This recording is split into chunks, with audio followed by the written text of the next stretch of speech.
குறுக்கிடுவதற்கு மன்னிக்க வேண்டும். சொல் பெரிய நம்பி. வெகு நேரமாக எழுத்துப்பணியில் ஆழ்ந்துள்ளீர்களே, சற்று சிரம பரிகாரம் செய்து கொள்ளலாமே. அமுது செய்து சற்று ஓய்வெடுத்த பின் இதை தொடரலாமே சுவாமி. பெரிய நம்பி, எம்பெருமானை பற்றி எழுதத் தொடங்கிவிட்டால் எனது மற்ற காரியங்களில் சிந்தை செல்ல மறுக்கிறது. அப்படி நம் பெருமாள் என் சிந்தையை கவர்ந்து தன்னுள்ள ஆழ்த்தி விடுகிறான். வாஸ்தவம்தான் சுவாமி. தாங்கள் இதுபோன்ற பகவத் அனுபவங்களை எங்களைப் போன்றவர்களுக்கு அருளும் போது நாங்களும் எங்கள் நிலை மறந்து கேட்கிறோம். பெருமாளை பற்றிய விஷயங்கள் அத்தனை ருசிகரமானவை, ஆனால் திகட்டாதவை. அதைத்தான் ஸ்தோத்திரங்களாக ஓலையிட்டுக் கொண்டிருக்கிறேன். ஆஹா, ஸ்தோத்திரங்கள் என்பது பல வகை வாசனை மலர்களைக் கொண்டு கட்டப்படும் மாலை போன்றது.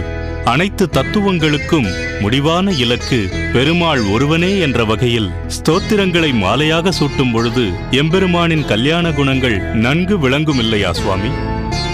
பெரிய நம்பி, ஸ்தோத்திரங்களின் சிறப்பை எவ்வளவு அழகாக எடுத்துச் சொன்னாய். மிகவும் நன்று. அதனால்தான் இந்த என் முயற்சியில் உனக்கும் திருக்கோஷ்டியூர் நம்பிக்கும் சில தத்துவங்களை ஆராயும் பணியை கொடுத்துள்ளேன். இருப்பினும் உங்கள் வேகத்திற்கு அடியேனால் ஈடுகொடுத்து அப்பணியை செய்ய முடியவில்லை சுவாமி. அப்படி நினைக்காதே பெரிய நம்பி. நீ கைக்கொண்டுள்ள இல்லற தர்மம் என்னும் குடும்ப பொறுப்பும் முக்கியமானதே. சந்நியாசியான அடியேனுக்கு வேறு சிந்தனையோ செயலோ மிக மிக குறைவுதான். எனவே இந்த பணியில் முழு மூச்சாக ஈடுபட்டுக் கொண்டிருக்கிறேன். இதில் உங்கள் பங்கும் இருக்க வேண்டும் என்பது அடியேன் விருப்பம். அவ்வளவுதான் சுவாமி. தங்களைப் போன்ற கருணை உள்ளம் யாருக்கு வரும்? அப்படியில்லை பெரிய நம்பி. ஒரு நாள் நீயும் ஆச்சாரிய ஸ்தானம் வகிக்கும் காலம் வரும்போது உன்னுள் இருந்தும் பல அருங்குணங்கள் வெளிப்படும்.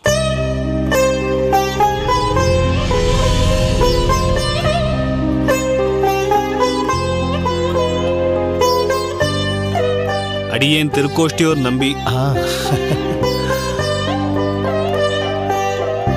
பெருமாளின் அருள் உனக்கு பரிபூர்ணமாக கிடைக்கட்டும்.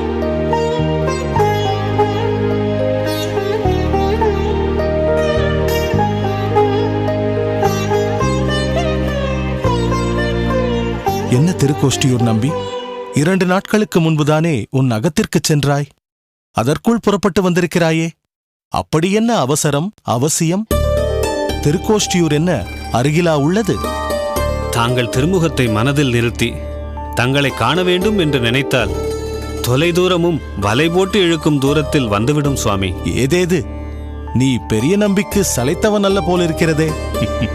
இது வெறும் முகஸ்துதி இல்லை சுவாமி. போதும் அப்பா, போதும். நீ அவசரமாய் வந்த வேலை என்ன? முதலில் கொஞ்சம் பிரயாண களைப்பு தீர ஆஸ்வாசப்படுத்திக் கொள்கிறாயா? இல்லை சுவாமி, பிரயாண களைப்பே தெரியாதது போன்று ஒரு புது வண்டிக்காரன் அடியேனை இங்கு கொண்டு வந்து சேர்ப்பித்தான்.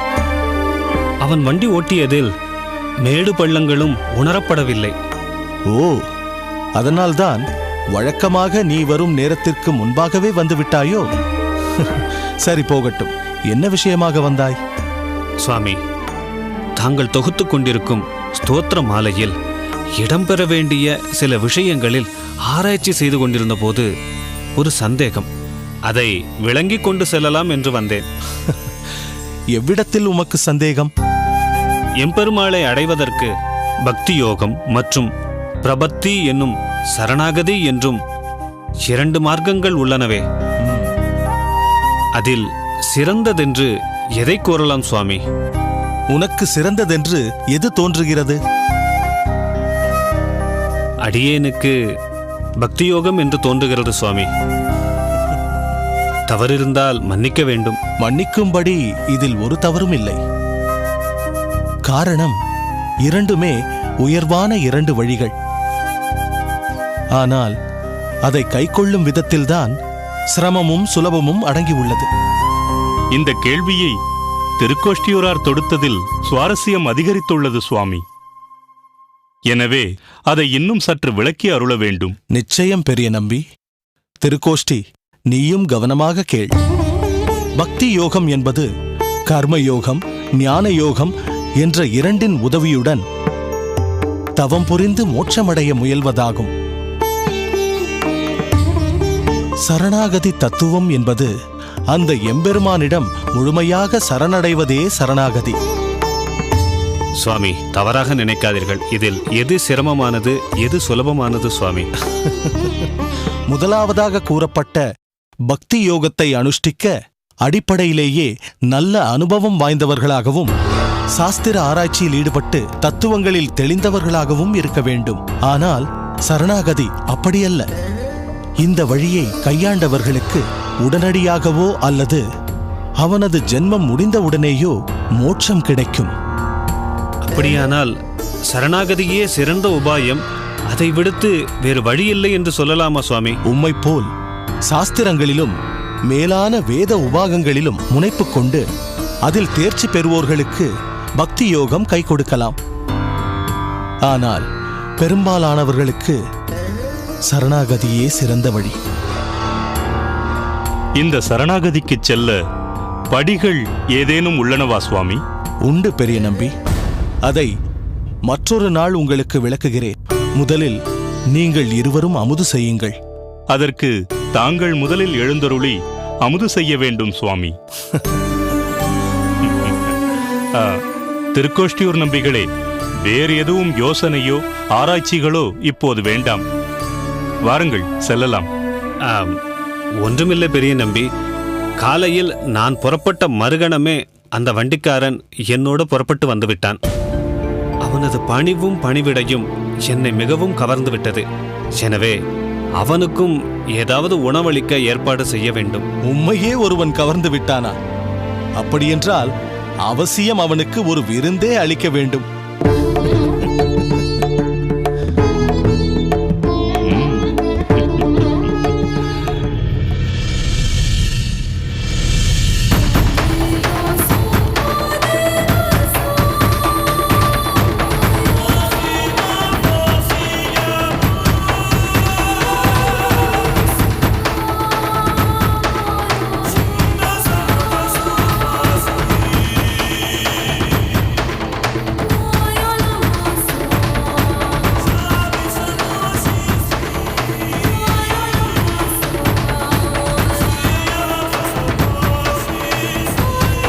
சுவாமிகளே, சுவாமிகளே!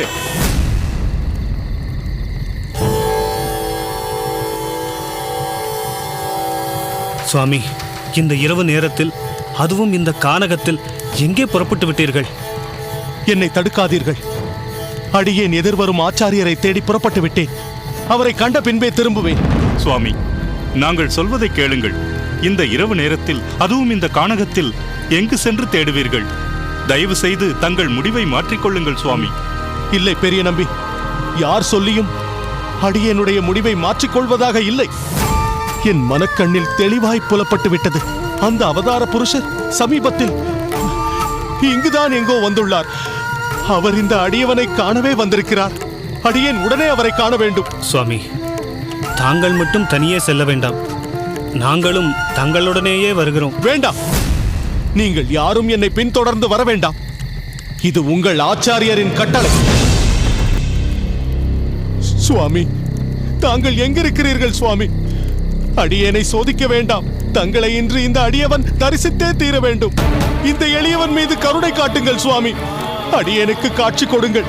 அடியேனின் பாட்டனார் நாதமுனிகளின் விருப்பத்தை பூர்த்தி செய்ய வேண்டும்.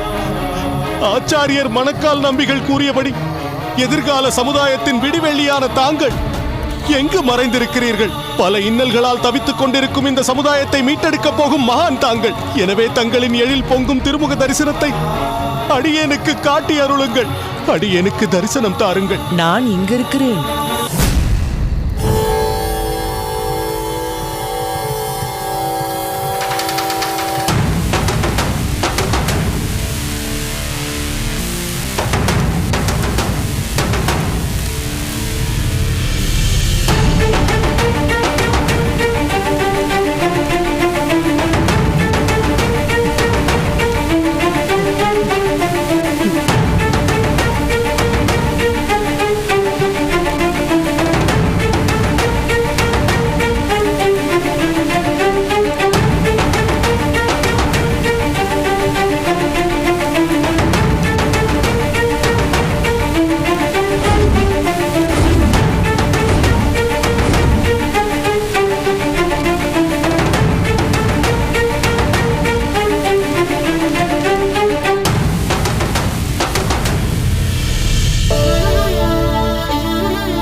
ஆஹா ஆஹா, அடியேன் தேடி வந்த அந்த மகா புருஷர் தாங்கள்தான்.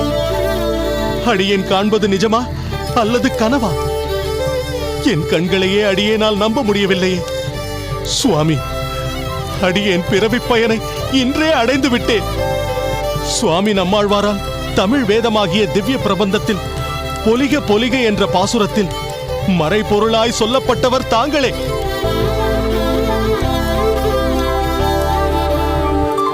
ஆழ்வாராகவும் ஆச்சாரியராகவும் வணங்கப்படும் நம்மாழ்வார் என் பாட்டனார் நாதமுனி யோகீஸ்வரருக்கு கொடுத்தருளிய அர்ச்சா விக்கிரகத்தில் ஒளிரும் திருவடிவம் தாங்களே.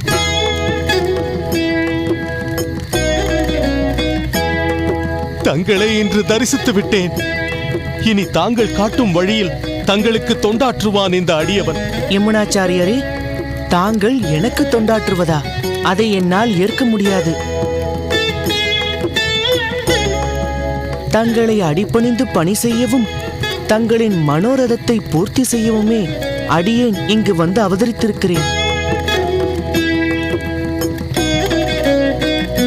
தகுந்த நேரத்தில் அனைவரின் முன்னிலையிலும் தங்களின் சிஷ்யனாக உங்கள் திருப்பாத கமலங்களை நான் பணிவேன். அதுவரை பொறுத்திருங்கள். அடியேன் புறப்படுகிறேன். வேண்டாம் சுவாமி, போக வேண்டாம். அடியேன் தங்களை பூரணமாக தரிசிக்கவில்லை. செல்ல வேண்டாம் சுவாமி. போகாதீர்கள் சுவாமி, போகாதீர்கள். தாங்கள் எங்கே அவதரித்துள்ளீர்கள்? அடியேன் மறுபடியும் தங்களை எங்கே தரிசிப்பேன்? போகாதீர்கள் சுவாமி, போகாதீர்கள்.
கண்டேன், கண்டேன், கண்ணுக்கு இனியன கண்டேன். தொண்டுள்ளம் கொண்டவர்களே, எல்லோரும் வாரீர்.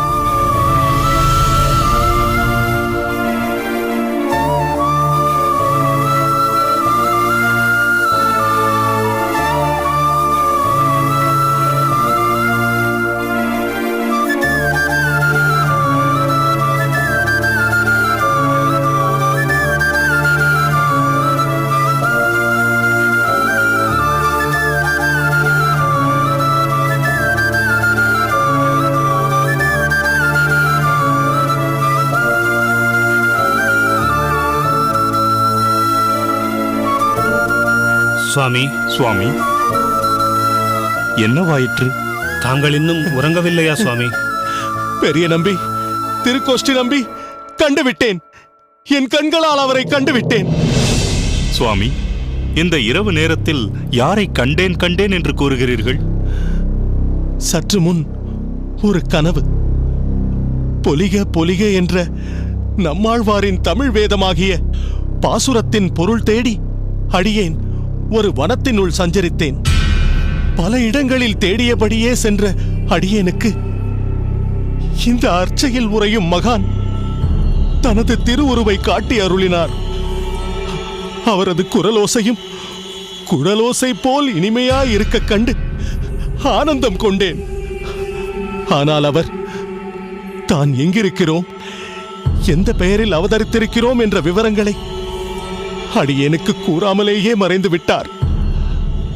ஆனால் தற்பொழுது நாம் வழிபடும் அர்ச்சா விக்கிரகத்தில் அடியேன் கனவில் கண்ட அதே தேஜோமயமான ரூபத்தில் காட்சியளித்தார்.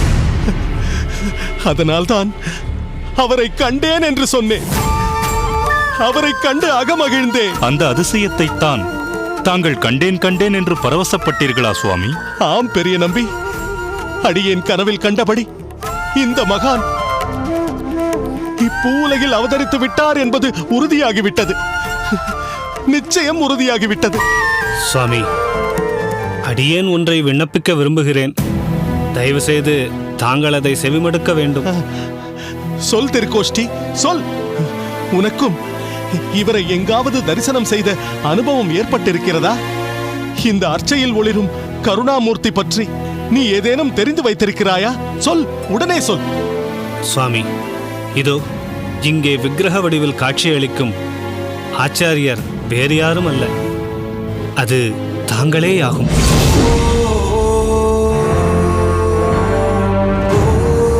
தாங்கள் குறிப்பிட்ட புலிக புலிக பாசுரத்தில் மறைவாய் குறிப்பிட்டது போல் அவதரித்துள்ளவரும் தாங்களேதான் சுவாமி. திருக்கோஷ்டி, என்ன பேசுகிறாய் நீ? ஆம் சுவாமி, திருக்கோஷ்டி தெரிவிப்பது போல் இந்த அர்ச்சா விக்கிரகத்தில் அருளுருவாயிருப்பது தேவரீரேதான். இந்த கலியும் கெடும் உத்தம ஆச்சாரியரான தங்களை நாங்கள் நித்தம் தரிசனம் செய்து கொண்டுதானே இருக்கிறோம். இல்லை பெரிய நம்பி, இல்லை. அத்தகைய உயர்ந்த கௌரவம் நிச்சயம் எனக்கு உரித்தானதல்ல. அடியேன் இழிந்தவர்களுக்குள்ளும் இழிந்தவன். அடியேனை இந்த மகானோடு ஒப்பிடுகிறீர்களே, அது தகாது. ஒன்றை நன்றாக புரிந்து கொள்ளுங்கள். பூமியிலே உள்ள அனைத்து சமுதாயத்தினராலும் போற்றப்பட போகும் ஒரு மகானின் அவதாரத்தை பற்றியே பொலிக பொலிக பாசுரத்தில் குறிப்பிடப்பட்டுள்ளது. அது இதுவரை வந்து சென்ற ஆச்சாரியர்கள் எவரையும் குறிப்பிடவில்லை என்பதும், அடியேனையும் அதில் நிச்சயம் குறிப்பிடவில்லை என்பதையும் அடியேன் நன்கு அறிவேன்.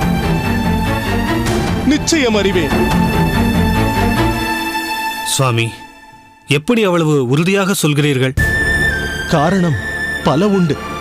முதலில் அடியேனின் ஆச்சாரியர் மணக்கால் நம்பி இந்த விக்கிரகத்தை அடியேனிடம் ஒப்படைத்து, இந்த மகான் கூடிய விரைவில் வரப்போகிறார், அடியேன் உட்பட எதிர்வரும் காலத்தில் பலர் அவரை தரிசித்து பெரும் பேறு அடைவர் என்றே அவர் குறிப்பிட்டார்.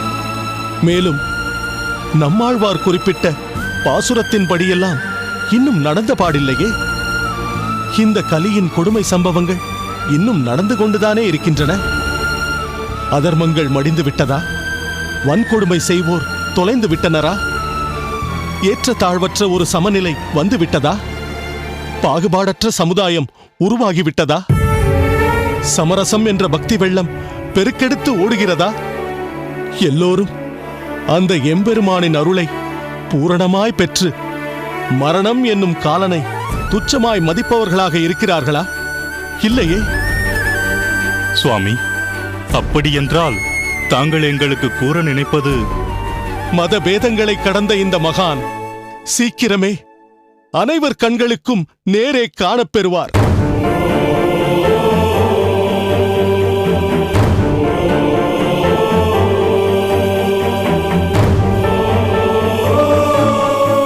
உலகமே வியந்து போற்றும் அந்த பாகவதோ உத்தமரை, புரட்சியாளரை அனைவரும் தரிசிக்கும் நாள் வெகு தொலைவில் இல்லை.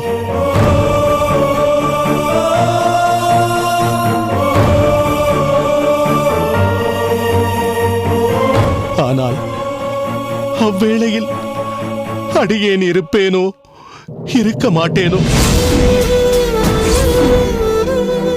அந்த பாக்கியதை உங்களில் சிலருக்கேனும் கிடைக்கலாம்.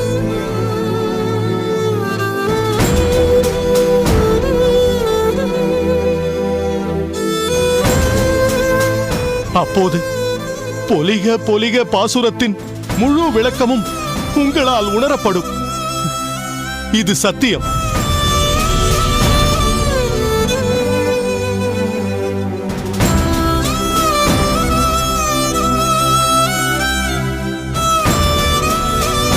தெய்வவாரி ஆண்டான் ஒரு வித்தியாசமான சிஷ்யன். கோவிலில் ஆற்ற வேண்டிய பணிகளோ ஏராளமாக இருக்கிறது. அதை விட்டுவிட்டு இங்கு வருவானேன்?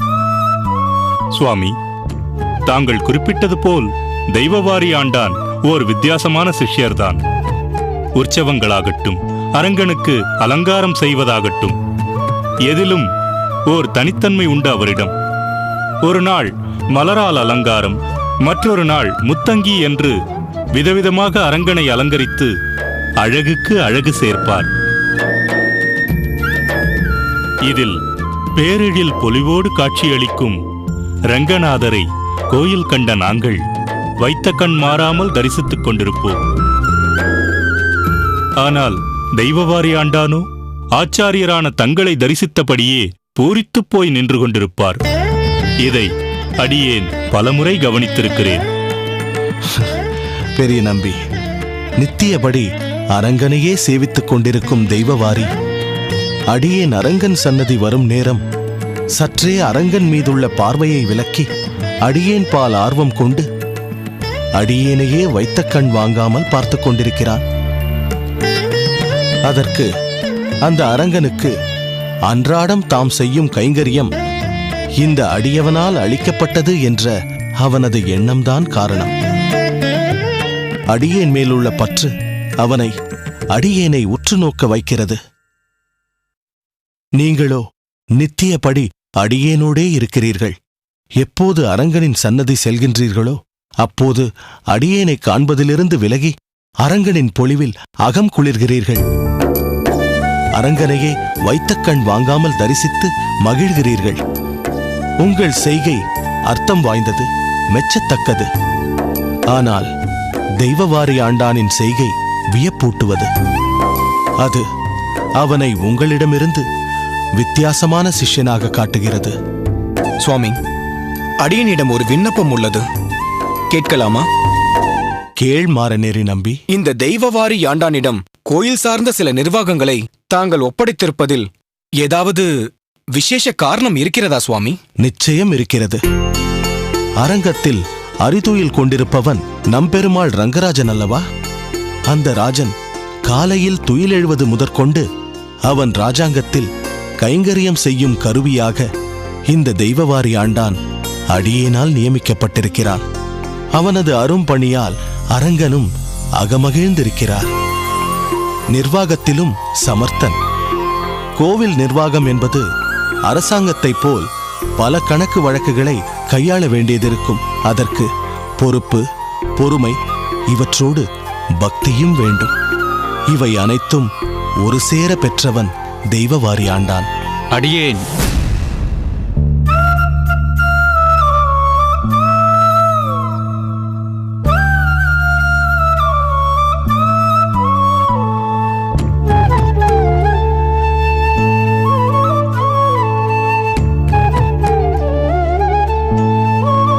வா தெய்வவாரி ஆண்டான்.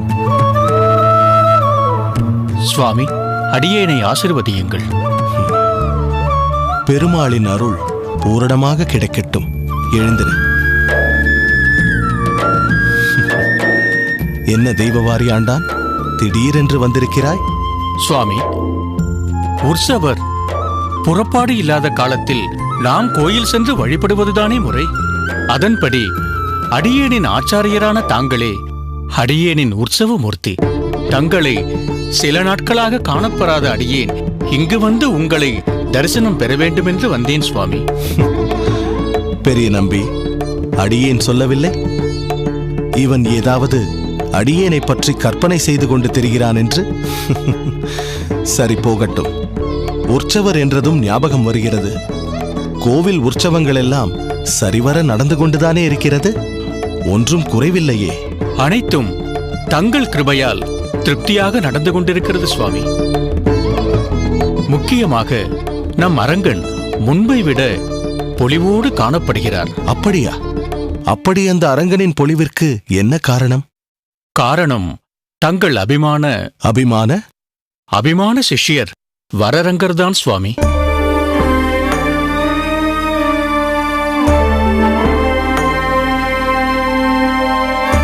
நீ என்ன சொல்கிறாய்? ஆம் சுவாமி, வரரங்கர் பாசுரங்களை இசைக்கும் பாங்கும் அதற்கேற்ப அப்பாசுரத்தின் பொருள் விளங்கும்படி அபிநயித்து அவர் ஆடும் நளினமும் பார்ப்போரை பரவசத்தில் ஆழ்த்துகிறது. ஆஹா, கேட்பதற்கே ஆனந்தமாக இருக்கிறது. தாங்கள் நேரில் காணப்பெற்றால் இதைவிட பல மடங்கு ஆனந்தக் கடலில் நீந்துவீர்கள் சுவாமி. அரங்கனை தரிசிக்க எடுத்துக்கொள்ளும் நேரத்தைப் போலவே நம் வரரங்கரின் அபிநயத்தை காண நேரம் செலவிடுகிறார்கள் வரும் பக்தர்கள். அன்றாடம் இது நடைபெற்றுக் கொண்டிருக்கிறது சுவாமி. வரரங்கன் நம் பெருமாளையும் ஆட்கொண்டான் என்று கேட்பதில் மிக்க மகிழ்ச்சி. அவனுக்கு என் பரிபூரண ஆசிகளை தெரிவித்துவிட. அவனது பணி சிறப்பாக வளரட்டும். அவர் யார்? தங்கள் புத்திரராயிற்றே.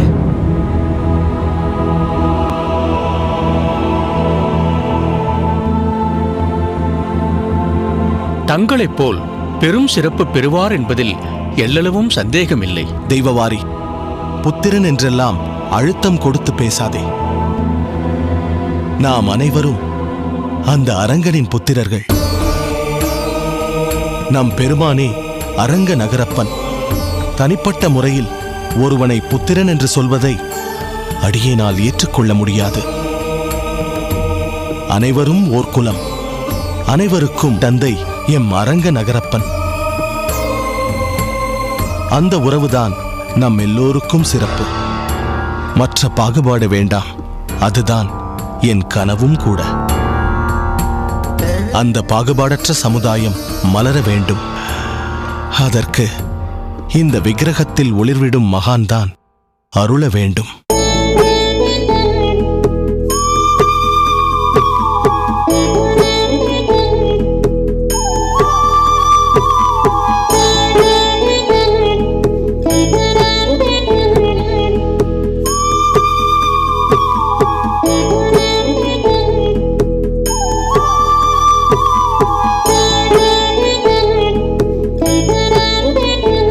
சுவாமி, தங்களால் தூண்டப்பட்ட சுடர் விளக்கு பிரகாசிக்கும் பொழுது அந்த ஒளியில் வரப்போகும் ஆச்சாரிய புருஷரின் திருமுகம் இந்த விக்கிரகத்தில் மேலும் சுடர்விட்டு காட்சி அளிக்கிறது.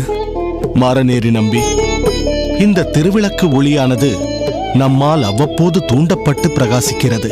ஆனால் இவ்விக்கிரகத்தில் காணப்படுபவர் தன்னுள்ளே ஜோதி கொண்டவர். அறியாமை இருள் போக்கும் ஞான சுடர் விளக்கு அவர். அவர் நம் மத்தியில் ஞான ஒளியாய் வலம் வரும் நாள் என்று வருமோ? யார் அறிவார்? ஓர்வானில் இரு சூரியன் காணப்பெறும் நாள் சீக்கிரம் வருமா சுவாமி?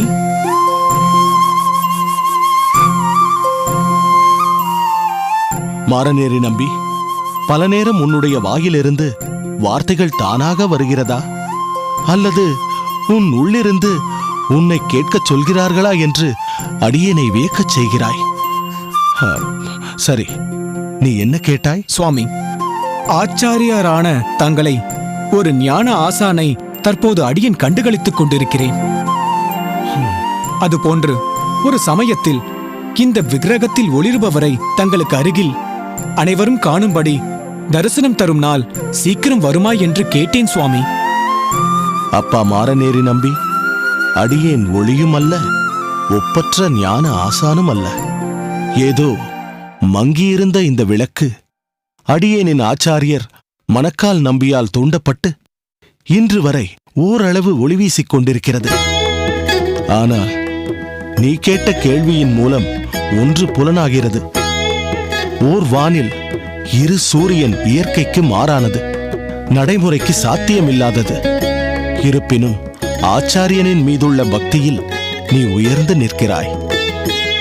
கேட்டாயா பெரிய நம்பி இவன் வார்த்தைகளை? சுவாமி, மலர்களின் வாசம் இயற்கையாகவே வெளிப்படும். ஆனால் இந்த மாரநேர் நம்பியின் உள்ளத்து வாசம் தங்களாலேயே அடையாளம் காட்டப்படும்.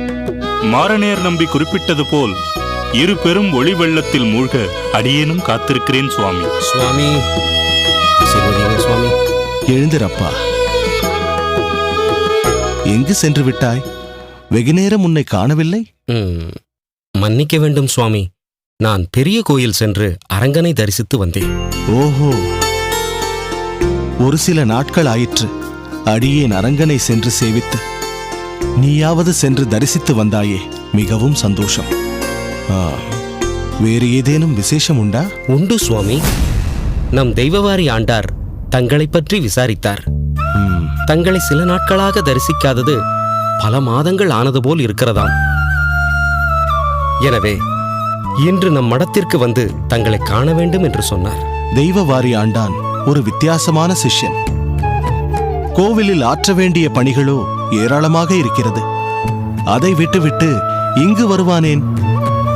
சுவாமி, தாங்கள் குறிப்பிட்டது போல் தெய்வவாரி ஆண்டான் ஓர் வித்தியாசமான சிஷ்யர்தான்.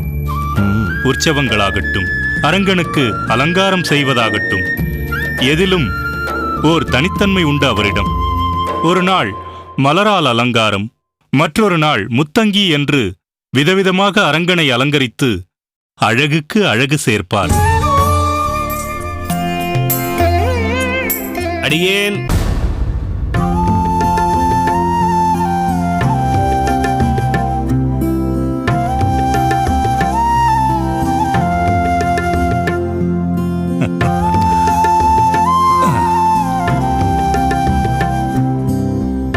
வாருங்கள் வாருங்கள். என்ன இது, அதிசயமாக மனைவி சகிதம் வந்திருக்கிறீர்கள்? உள்ளே வாருங்கள். வா. வாருங்கள் திருக்கோஷ்டியூர் நம்பி. வாருங்கள் அண்ணா, வாருங்கள் மன்னி. அப்பாடா, எத்தனை முறை சொல்லி இருக்கிறேன் மன்னியை அழைத்துக் கொண்டு வாருங்கள் என்று. இன்றுதான் உங்களுக்கு மனம் வந்திருக்கிறது போல் இருக்கிறது. சற்று இருங்கள். நம்பிகளே, ஆச்சாரியார் நன்றாக இருக்கிறார் அல்லவா? ஆஹா, மிகவும் நன்றாக இருக்கிறார். அந்த வரரங்கன் மீண்டும் மடத்திற்கு வந்தாரா என்ன? இல்லை இல்லை, அவர் கோயிலிலேயே அருமையாக பாசுரங்களை பாடியபடி திருவரங்கனோடு ஒன்றிப் போய்விட்டார். ஆச்சாரியர் 2 நாட்களுக்கு முன் தங்களை பற்றி நினைவு கூர்ந்தார். திருக்கோஷ்டியூரார் இன்னுமா ஊரிலிருந்து வரவில்லை என்று சற்றே கவலையோடு கேட்டது போல் அடியேனுக்கு தெரிந்தது. தாங்கள் அவருக்கு சமர்ப்பிக்க வேண்டிய விளக்கங்களை குறித்துத்தான் அவர் கவலை கொண்டிருப்பாரோ? என் பணியை அடியேன் முழுவதுமாக முடித்துவிட்டேன். இன்று போய் அதை அவரிடம் சமர்ப்பிக்க வேண்டியதுதான். அதற்கு முன்னால் தங்கள் மனைவி அடியேனை பார்க்கும் போதெல்லாம் கேட்டுக்கொண்டே இருப்பாள், ஏன் உங்கள் அகத்துக்காரியை நம் அகத்திற்கு அழைத்து வரக்கூடாது என்று. அதுதான் முதலில் அகத்துக்காரியை இங்கு அழைத்து கொண்டு வந்தேன். நல்லது. விஜயா வெகு நாட்களாக இதை எதிர்பார்த்து கொண்டிருந்தாள். நிச்சயம் இது அவளுக்கு மிகவும் சந்தோஷமாக இருக்கும். இருக்காதா பின்னே? அகத்துக்காரர் கையால் அரைக்கால் குண்டுமணி நகை கிடைத்தால் கூட சந்தோஷம்தானே? இத்தனைக்கும் இவரிடம் நான் ஒன்றுமே வாய் திறந்து கேட்பதே இல்லை. அவராகவே அவ்வப்போது அதை பார்த்தேன் நன்றாக இருந்தது, இதை பார்த்தேன் நன்றாக இருந்தது என்று சொல்லி புடவையோ நகையோ ஏதாவது ஒன்றை வாங்கிக் கொண்டு வந்து விடுவார். அகத்துக்காரர் என்றால் அப்படித்தான் இருக்க வேண்டும். இவரும் அப்படித்தான், எதையாவது வாங்கிக் கொண்டு வந்து கொடுத்து கொண்டே இருப்பார். சற்று இருங்கள், அண்ணாவுக்கு மோரும் அவருக்கு வெந்நீரும் தயாராகிவிட்டது. இதோ எடுத்து வந்து விடுகிறேன். சரி. நம்பிகளே, எனக்கு ஆச்சாரியரிடம் பெரிதும் கவலை அளிக்கும் விஷயம் என்ன தெரியுமா? அவர் பாட்டனார் கொடுத்த விக்கிரகம் உலகம் போற்ற அவதாரம் செய்யப்போகும் ஒரு மகானுடையது என்று நினைக்கிறாரே, அந்த நினைப்பு சரியில்லையோ? ஒருவேளை அந்த நினைப்பே அவர் ஆரோக்கியத்தை பாதித்து விடுமோ என்றுதான் அடியேன் அச்சப்படுகிறேன். இல்லை திருக்கோஷ்டியூராரே, அடியேனை மன்னியுங்கள். அடியேன் இதில் தங்களிடமிருந்து வித்தியாசப்படுகிறேன். நம் ஆச்சாரியரின் ஞானம் அளவிடற்கரியது. எத்தனையோ விஷயங்களில் அவர் கணிப்பு மிக துல்லியமாக இருப்பதை அடியேன் கண்டிருக்கிறேன். மணக்கால் நம்பி அவர்கள் அந்த விக்கிரகத்தை கொடுக்கும்போது சொன்ன வார்த்தைகளை ஆணித்தரமாக நம் ஆச்சாரியர் நம்புகிறார். அவர் நம்பிக்கை என்றும் பொய்த்த அடியேன் பார்த்ததில்லை. வாருங்கள் மன்னி.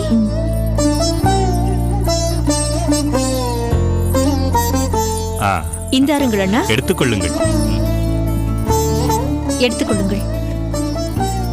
அருந்துங்கள்.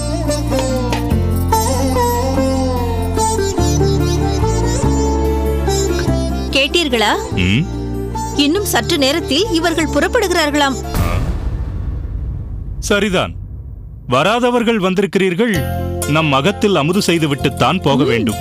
இல்லை பெரிய நம்பிகளே, இப்பொழுது சென்றால்தான் அரங்கனை சேவித்துவிட்டு ஆச்சாரியரையும் அவர் அமுது செய்வதற்கு முன்னால் காண சரியாக இருக்கும். இன்னொரு முறை வருகிறோமே, அப்பொழுது இருந்து விருந்தே சாப்பிட்டு விட்டு போகிறோம். இல்லை இல்லை, தழுகையெல்லாம் ஆகிவிட்டது. இன்னொரு நாள் வருகிறோமே விஜயா. அமுது செய்துவிட்டு அரங்கனையும் ஆச்சாரியரையும் சேவிப்பது உச்சிதமல்ல. அதெல்லாம் பரவாயில்லை. அரங்கனும் சரி, நம் ஆச்சாரியரும் சரி, இதற்கெல்லாம் கோபித்துக் கொள்ள மாட்டார்கள். இல்லை இல்லை பெரிய நம்பிகளே, எனக்கு அது சங்கடமாக இருக்கிறது. நாம் எங்கே போகப் போகிறோம்? அடுத்த வாரம் கூட தங்கள் அகத்தில் அமுது செய்ய ஒரு அருமையான வாய்ப்பு கிடைக்கலாம். நிதானமாக ஒரு நாள் ரசித்து ருசித்து சாப்பிடலாமே. சரி, தங்களின் விருப்பம். அடியேன் தங்களை வற்புறுத்த விரும்பவில்லை. அப்படியானால் நான் உத்தரவு வாங்கிக் கொள்ளட்டுமா? மேகவல்லி, நாம் கிளம்பலாமா? சரி, போகலாம். சென்று வருகிறோம் பெரிய நம்பிகளே. சென்று வாருங்கள். அண்ணா, மறந்துவிடக் கூடாது. நீங்களும் மன்னியும் அடுத்த வாரம் வருகிறீர்கள். நமது அகத்தில் அமுது செய்கிறீர்கள். என்ன, சரியா? சரிதான் அம்மா, சரிதான். கண்டிப்பாக வருகிறோம். வருகிறோம். வருகிறோம். வாருங்கள்.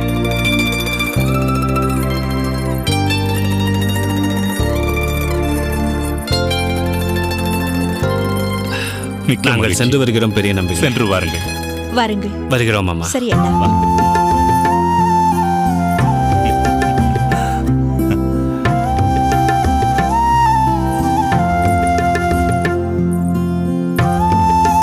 சுவாமி, திருக்கோஷ்டியூர் அண்ணா எப்படி? நல்ல வசதி படைத்தவரோ? ஏன் கேட்கிறாய்? ஒன்றுமில்லை. அவர் வசதி பற்றியெல்லாம் எனக்கு தெரியாது. ஆனால் அவர் ஞானத்தில் பெரியவர், அது எனக்கு தெரியும்.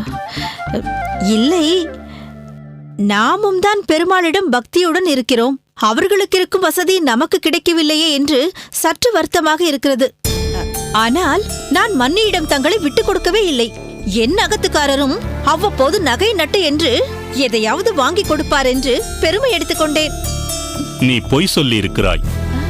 ஒரு கல்லுக்கு கூட பெண் என்று பெயர் சூட்டினால் அதற்கு பொறாமை வந்து விடுமாம். இதற்கு நீயும் விதிவிலக்கல்ல என்று காட்டிவிட்டாய். நான் ஒன்றும் பொறாமைப்படவில்லை. இல்லை, இது பொறாமைதான். நீ பொறாமைப்படலாம். ஆனால் அவர்கள் செல்வத்தின் மீதோ அவர்கள் ஆடை அணிகலன்கள் மீதோ அல்ல. அவர்கள் பகவான் மீது செலுத்தும் பக்தி மீது. நானும் கூட பொறாமைப்படுகிறேன் திருக்கோஷ்டியூராரின் வித்வத்தை பார்த்து. எனக்கும் அந்த வித்வத் கிடைக்காதா என்று ஏங்குகிறேன். அனித்தியமான பொருட்களின் மீது ஆசை வைக்க கூடாது என்று என் ஆச்சாரியர் எனக்கு கற்பித்ததைதான் நான் உனக்குச் சொல்கிறேன். பகவான் மீது பற்று வைக்க வேண்டும். குறைந்த பொருட்களைக் கொண்டு நிறைந்த வாழ்க்கை வாழ வேண்டும். சுவாமி, என்னை மன்னித்து விடுங்கள். இவ்வளவு தூரம் நீங்கள் இதை பெரிதாக எடுத்துக்கொள்வீர்கள் என்று நான் நினைக்கவில்லை. சிறிய விஷயம்தான், பெரிதாக எடுத்துக்கொண்டிருக்க வேண்டாம் தான். ஆனால் விஷ விருட்சம் முளை விடும்போது சிறிதாகத்தான் இருக்கும். அதை அப்படியே விட்டு விடுவதில்லையே, அதை கிள்ளி எறிந்து விடுகிறோம் அல்லவா? அப்படித்தான் பொறாமை என்பதும் பொருட்களின் மீது ஆசை வைப்பதும் மனதில் துளிர்விட ஆரம்பிக்கும் போதே அகற்றப்பட வேண்டும். உன்னை புண்படுத்துவது என் நோக்கம் அல்ல, பண்படுத்துவதே என் நோக்கம். அது ஒரு நல்ல கணவனின் கடமையும் கூட.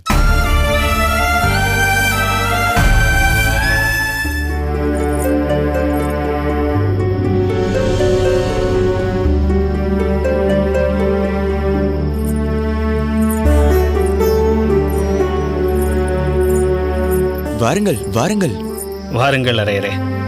அரங்கனோடு உம்மையும் சேர்த்து தரிசிக்கத்தான் நாங்கள் இங்கு வந்தோம். இந்த சிறியனுக்கு அப்படி ஒன்றும் சிறப்பில்லை. தாங்கள் காண விரும்பினால் திருக்கோஷ்டியூருக்கே அடியேன் வரப்போகின்றேன். மேகவல்லி, இவர்தான் திருவரங்க பெருமாள் அரையர். நம் ஆச்சாரியரின் பூர்வாசிரம புத்திரர். அதை சொல்வதில் இவருக்கும் நம் ஆச்சாரியருக்கும் விருப்பமே இல்லை. என்றாலும் நிச்சயம் தனித்தகுதியாகத்தான் நாங்கள் அனைவரும் அதை கருதுகிறோம். அப்படிப்பட்ட உயர்ந்த பேறு பெற்ற இவரின் மனம் புண்படும்படி நான் நடந்து கொண்டேன் மேகவல்லி. சுவாமி, அதை பற்றியெல்லாம் இப்போது எதற்கு? சில நிகழ்வுகளுக்கு நம்மால் காரணம் தேட முடியாது. இருப்பினும் இந்த அடியவன் அரங்கனின் திருவடிக்கு அருகில், அதுவும் தங்கள் அனைவரின் முயற்சி. திருவரங்கத்து அரையரே, உமது உள்ளம் இந்த பெரிய கோவிலை விட பெரியது. எப்படி உங்களால் நடந்த நிகழ்வுகளை சாதாரணமாக எடுத்துக்கொள்ள முடிகிறது? பெருமாளின் சன்னதி விசேஷம் என்று வைத்துக் கொள்ளுங்களேன். சரி, உள்ளே வாருங்கள். வா.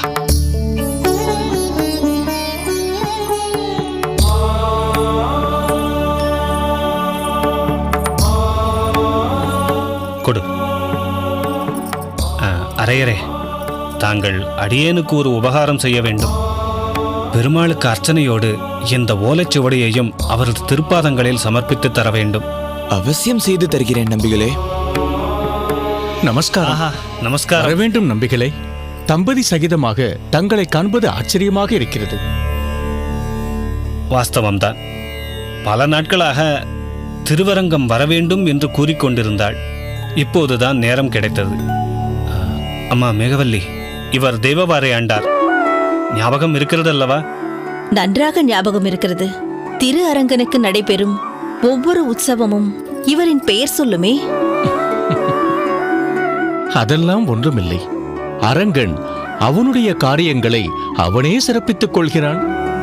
அடியேன் அவனின் அடிமை, அவ்வளவுதான். தேவவாரை ஆண்டாரே, பணிவு விஷயத்தில் உம்மையும் அரையறையும் தராசு தட்டுகளில் வைத்தால் முள் அப்படி இப்படி ஆடாது ஓய்.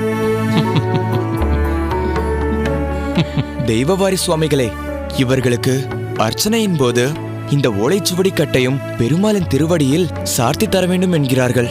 நிச்சயம் செய்துவிடலாம். ஆமாம் நம்பிகளே, இந்த ஓலையில் என்ன மகத்துவம் ஒளிந்துள்ளது என்று அடியேன் அறியலாமா? அவசியம் அறிந்து கொள்ள வேண்டும். நம் ஆச்சாரியர் இட்ட பணியில் அடியேனின் அறிவுக்கு எட்டிய அளவில் சில சாஸ்திர ஆராய்ச்சி தொகுப்பை இப்போது ஓலைப்படுத்தியுள்ளேன். அரங்கனின் பாதம் பட்டு இம்முயற்சி சிறப்படைய வேண்டும். நிச்சயம் சிறப்பு பெறும். காரணம், சிறப்பானவர்களிடமே இதுபோன்ற பணிகளை நம் ஆச்சாரியர் ஒப்படைப்பார். அவ்வகையில் தாங்கள் பட்டோலை செய்திருக்கும் விஷயம் நிச்சயம் சிறப்பானதாகவே இருக்கும். ஆச்சாரியரின் அனுகிரகத்தில் அஷ்டாட்சர திருமந்திர விளக்கங்களை பல உபவேதங்களிலிருந்து திரட்டி இவ்வோலையில் கொடுத்துள்ளேன். ஆஹா! பிரணவ மந்திரத்தின் ஜபரூபமே அஷ்டாட்சரம். அதன் முழு வடிவமே இந்த திருவரங்கன். அவனிடம் அதன் அர்த்த விசேஷத்தை சமர்ப்பிப்பது மிகவும் பொருத்தமே. நன்றாக சொன்னீர்கள் சுவாமி. நம்பிகளே, எம்பெருமானின் அருள் உங்கள் குடும்பத்திற்கும் தங்கள் தத்துவ ஆராய்ச்சிக்கும் பூரணமாக கிடைக்கட்டும். பூஜையை ஆரம்பிக்கலாம். வாருங்கள்.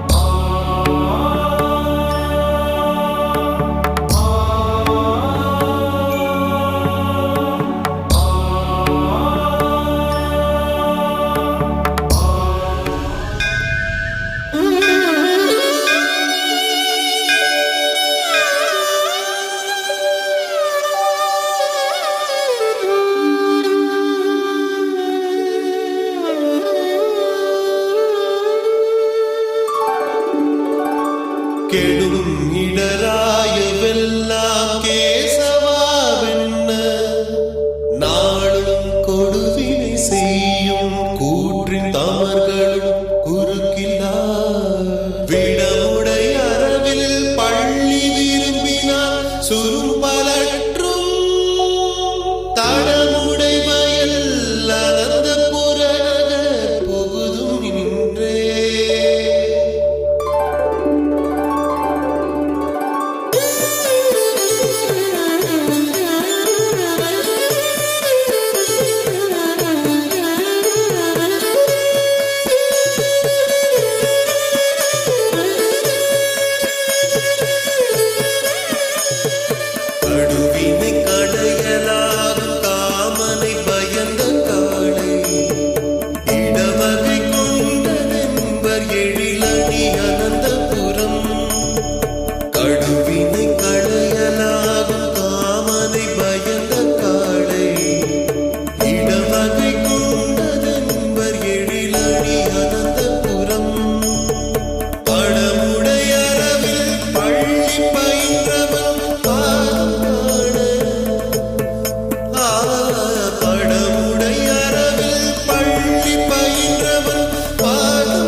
ஆஹா, அற்புதம் வரரங்கரே, அற்புதம்.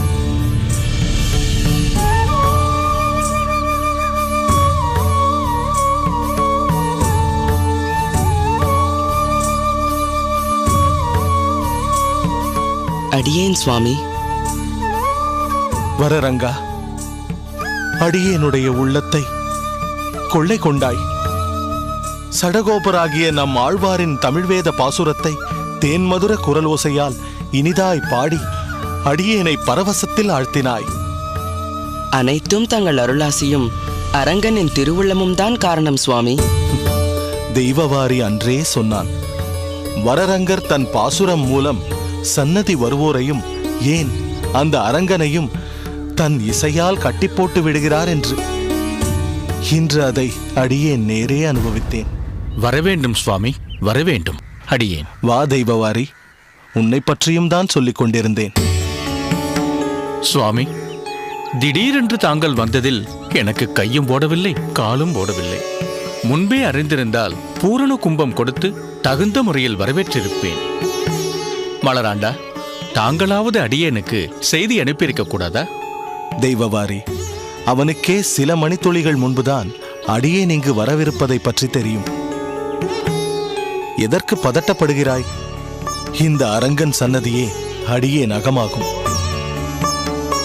அரங்கனை சேவிக்க வரும் அடியேனுக்கு அறிவிப்பதற்கு? சரி, அதை விடு. நீ வருவதற்கு சற்று நேரம் முன்பு இந்த வரரங்கன் பெரிய கோவிலில் வீற்றிருக்கும் அரங்கனை அடியேனுக்கு அனந்த பத்மநாபனாகவும் திருவரங்க திவ்ய தேசத்தை திருவனந்தபுரமாகவும் மாற்றி காட்சியளிக்கச் செய்துவிட்டான்.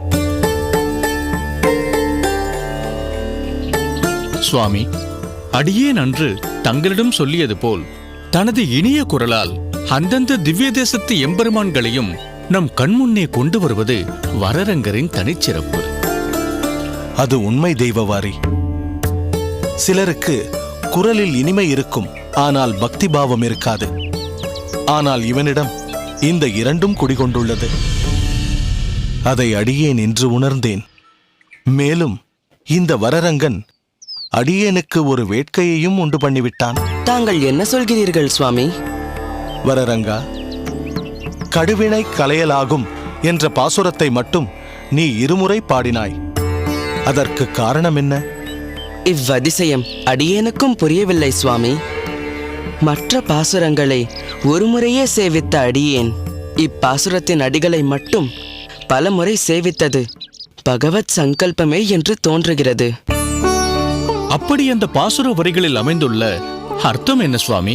பக்தர்கள் பத்மநாபனிடம் பக்தி செய்வதற்கு அனந்த சயனபுரம் என்னும் திருவனந்தபுரம் செல்ல வேண்டும் என்பது இப்பாசுரத்தின் சாரமான பொருள்.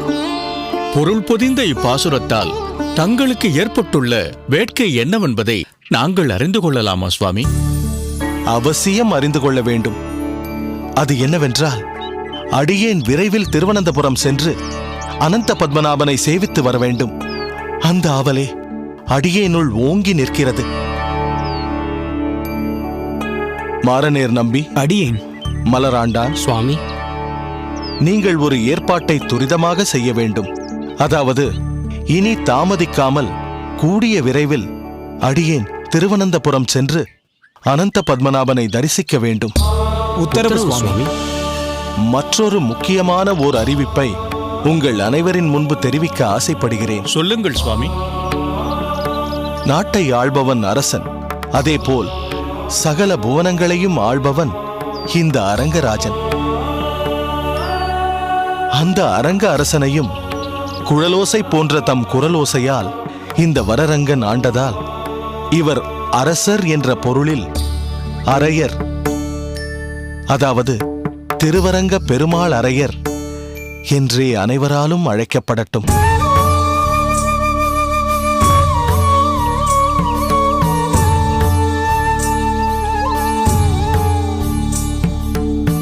திருவரங்க அரையரே, வாழ்க உமது தொண்டு.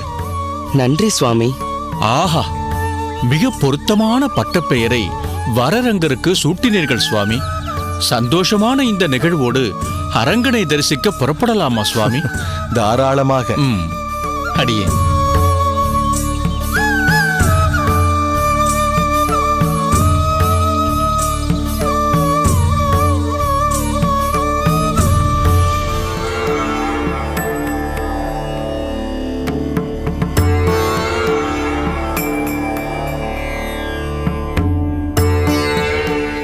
மாறநேர் நம்பி, சொல்லுங்கள் மலராண்டாரே.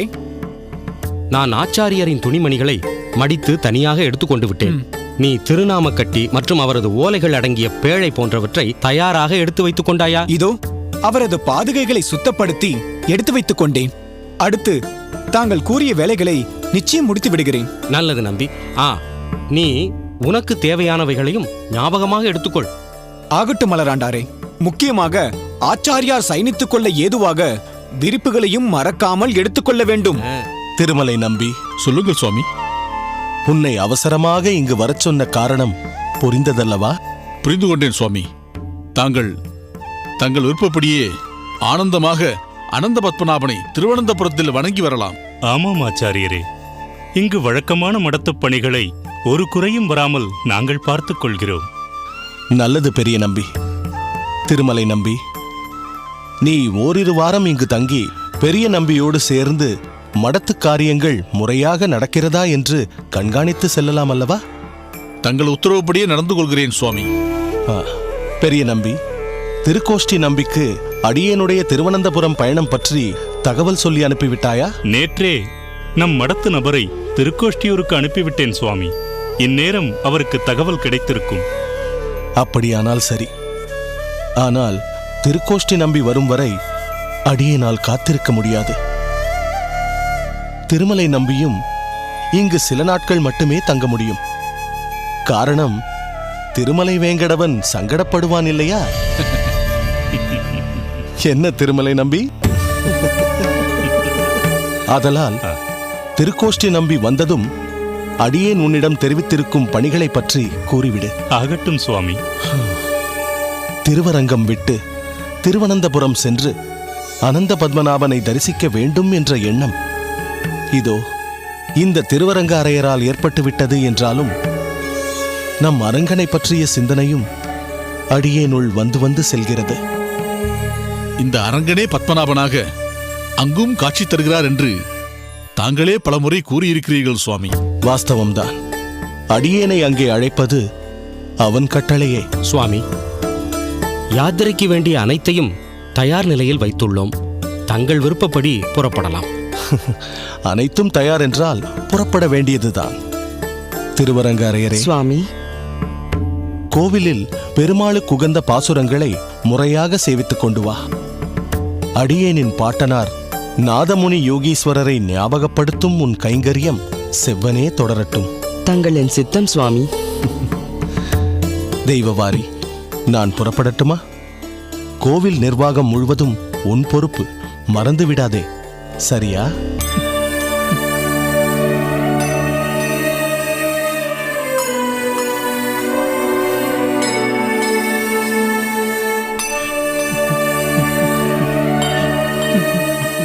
எங்கே அடியேனை நிமிர்ந்து பார்த்து பதில் சொல்.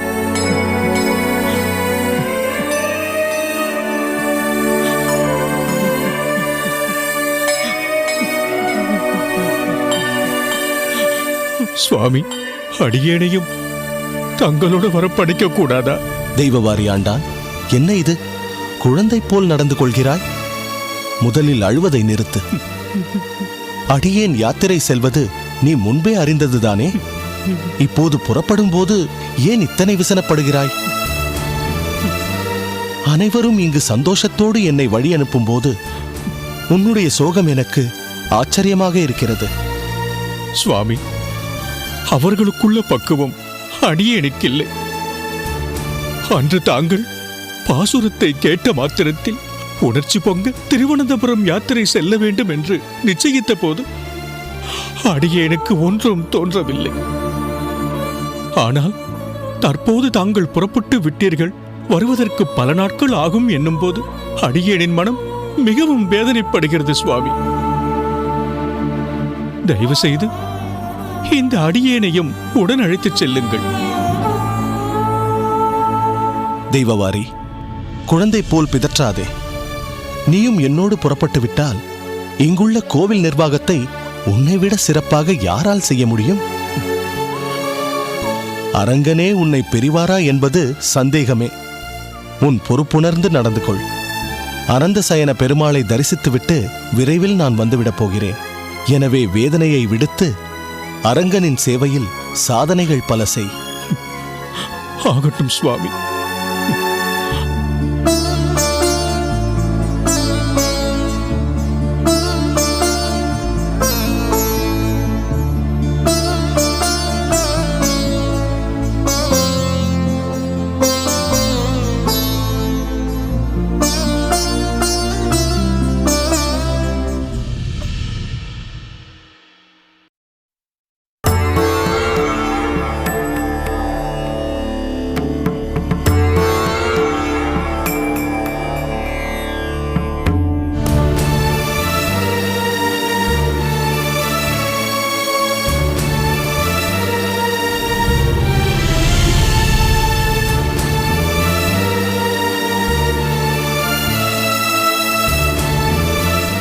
பெரிய நம்பிகளே,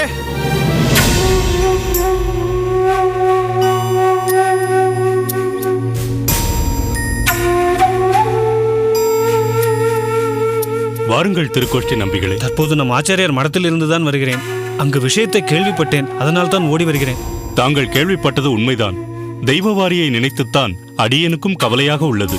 சில நாட்களாகவே சரியாக அமுது செய்வதில்லையாம். மிகவும் பலகீனப்பட்டு போனதால் மடத்தில் கொண்டு வந்து விட்டிருக்கின்றனர் கோவில் சிப்பந்திகள். அடியேன் விஷயத்தை கேள்விப்பட்டு அங்கு சென்று பார்த்தபோதுதான் தெரிந்தது, தெய்வவாரி மிகவும் துவண்டு போயிருப்பது. இனி மடத்தில் தனியே இருப்பது உசிதமில்லை என்பதால் அடியனுடைய அகத்திற்கு அழைத்து வந்து விட்டேன். இப்போது எப்படி இருக்கிறார்? வைத்தியரிடம் அழைத்துச் சென்று காண்பிக்கலாமா? அவர் இருக்கும் நிலையில் வைத்தியரிடம் செல்லக்கூட தெம்பில்லை என்று வைத்தியரையே இங்கு அழைத்து வந்திருக்கிறேன்.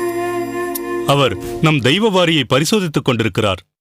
உதவிக்கு அரையரும் கூடவே இருக்கிறார். திடீரென்று தெய்வவாரிக்கு இப்படி ஆவானேன்?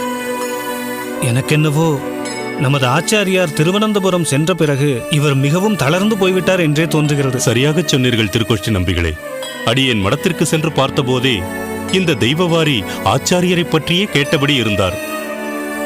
தற்போது இங்கு வந்தும் அதே புலம்பல்தான். நம் ஆச்சாரியர் சீக்கிரம் வந்து விடுவாரா, எப்போது வருவார், நாம் வேண்டுமானால் திருவனந்தபுரம் சென்று அவரை கண்டு வரலாமா என்று திரும்ப திரும்ப கேட்டபடியே இருக்கிறார். பாவம், சிறு குழந்தையைப் போல் நடந்து கொள்கிறார். சரி, கோவில் நிர்வாகம் எல்லாம் இப்போது யார் கவனித்துக் கொள்கிறார்கள்? திருமலையாண்டான் யதார்த்தமாக திருவரங்கம் வந்திருந்தார். அவரை கோவில் காரியங்களை கவனிக்கும்படி கேட்டுக்கொண்டு வந்துள்ளேன். வந்தனம். வாருங்கள். இவர்தான் அடியேன் குறிப்பிட்ட வைத்தியர் சுகநாதன். வந்தனம். தெய்வவாரி இப்போது எப்படி இருக்கிறார்? தாங்கள் அவரின் உறவுக்காரரா? ஸ்ரீ வைஷ்ணவர்கள் என்ற முறையில் நாங்கள் அனைவருமே உறவுக்காரர்கள் தான். அடியனுடைய பெயரை திருக்கோஷ்டியூர் நம்பி என்று அழைப்பார்கள். ஆஹா, அது தாங்கள் தானா? நான் தங்களை பற்றி நிறைய கேள்விப்பட்டிருக்கிறேன். சிறந்த சாஸ்திர பண்டிதர் என்று. அது இருக்கட்டும், தற்போது தெய்வவாரியின் நிலை எப்படி இருக்கிறது? அதை முதலில் தாங்கள் சொல்ல வேண்டும். இவ்வளவு நேரமும் முழுவதுமாக அவரை பரிசோதித்து விட்டேன். ஆகாரம் சரியானபடி எடுத்துக்கொள்ளாததால் மிகவும் தளர்ந்து போயிருக்கிறார்.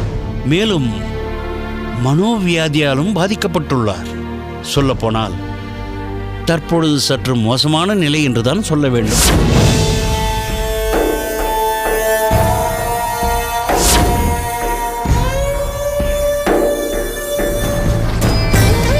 வைத்தியரே, தாங்கள் என்ன சொல்கிறீர்கள்? பதற்றப்படாதீர்கள் பெரிய நம்பிகளே. நான் சொல்வதை சற்று முழுமையாக கேளுங்கள். இவரது இந்த நிலைமைக்கு ஆகாரம் மட்டும் காரணமல்ல, பெரும் பங்கு மனச்சோர்வுதான். அதற்கு மருந்துகள் ஏதாவது கொடுத்துள்ளீர்களா? மனோவியாதிக்கு என்ன மருந்து கொடுக்க முடியும்? மற்ற உபாதைக்கு மருந்து கொடுத்தாலும் மனநிலையை சரியாக வைத்துக் கொள்ளாவிட்டால் மருந்தும் அதன் வேலையை செய்யாது. ஒரு ஔஷதம் தன் வேலையை சீக்கிரம் செய்ய வேண்டுமென்றால் முதலில் தேவைப்படுவது ஒருவரின் சீரான மனநிலையும் நம்பிக்கையும் தான். சற்று விளக்கமாக கூறுங்கள். தெய்வவாரி விரைவாக குணமடைய என்ன வழி இருக்கிறது? ஒரே வழிதான் இருக்கிறது. அவரை ஆசுவாசப்படுத்த நல்ல வார்த்தைகளை கூறுங்கள். அவரது மனக்குறை என்னவென்று விசாரித்து அதை போக்குவதற்கு என்ன வழி என்று ஆலோசித்து அதன்படி அவரை ஊக்கப்படுத்தும் செயலை செய்யுங்கள். அதுவே தெய்வவாரியை சற்று இயல்பு நிலைக்கு அழைத்து வர ஓரளவு கை கொடுக்கும். ஆகார நியமம் பத்தியம் என்று எதுவும் இல்லையா? பத்தியம் என்று ஏதுமில்லை.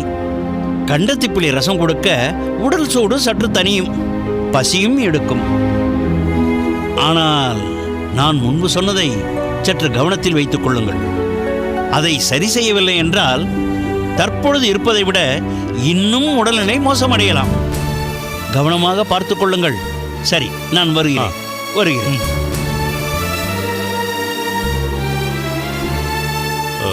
வாருங்கள் திருக்கோஷ்டி நம்பிகளே.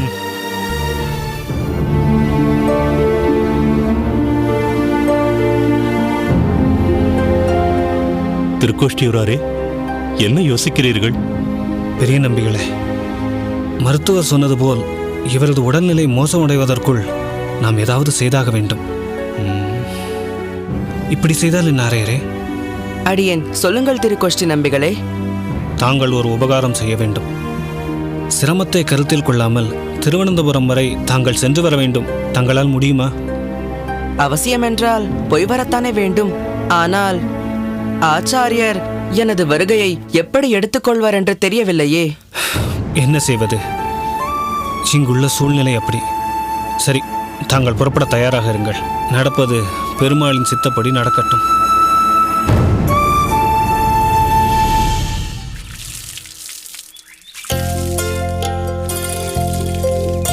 மலராண்டாரே, மாரநேர் நம்பி. வரவேண்டும் வரவேண்டும். என்ன அதிசயமாக இருக்கிறது தங்கள் வருகை. வேறு யாரேனும் உங்களோடு வந்துள்ளார்களா? யாரும் இல்லை, அடியேன் மட்டும்தான் புறப்பட்டு வந்தேன். நம்பி, எப்படி இருக்கிறாய்? ஆச்சாரியார் நலமாக இருக்கிறாரா? மிக்க நலமாக இருக்கிறார். இப்போது மடத்தில்தான் இருக்கிறார். தங்கள் வருகையை நாங்கள் சற்றும் எதிர்பார்க்கவில்லை. ஸ்ரீரங்கத்தில் அனைவரும் நலம்தானே? அனைவரும் நலம்தான், ஒருவரை தவிர. அடியேன் ஆச்சாரியரை சென்று சந்திக்கலாம் அல்லவா? தாராளமாக வாருங்கள்.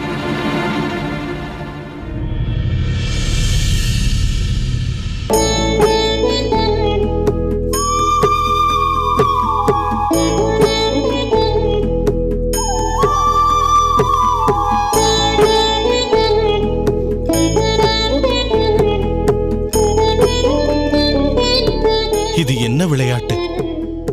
அடியேன் ஸ்ரீரங்கத்திலேயே இருந்து கொண்டிருந்தால் உம்மை பற்றிய நினைப்பும் வருங்கால பொறுப்புகளும் அடியேனை அழுத்தும் என்று எண்ணி இங்கே இந்த திருவனந்தபுரத்திற்கு அனுப்பி வைத்தீரோ?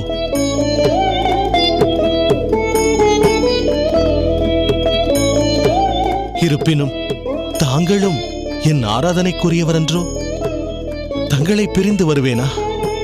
ஆனந்தமான லீலைகள் புரிபவர் தாங்கள். ஒருவேளை தங்களது ஸ்தூல திருமேனியை காட்டி அருள திருவனந்தபுரத்தை தேர்ந்தெடுத்துள்ளீரோ? நான் அறியேன். இருப்பினும் அர்ச்சா விக்கிரக ரூபியான தங்களை இங்கே எழுந்தருள பண்ணிக்கொண்டு அடியேன் இங்கு வந்துவிட்டேன்.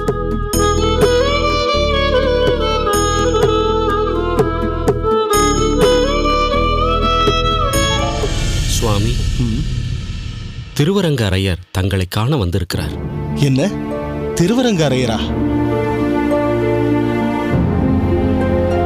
அடியேன் சுவாமி.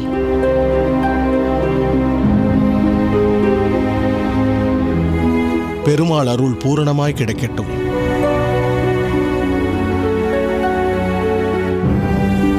அரையரே, ஏன் இந்த திடீர் விஜயம்?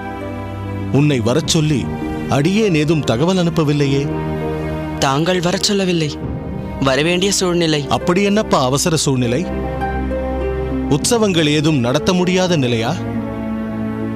அல்லது திருக்கோஷ்டி நம்பி யாரையாவது கடிந்து கொண்டு அது ஏதும் விபரீதமாக போய்விட்டதா?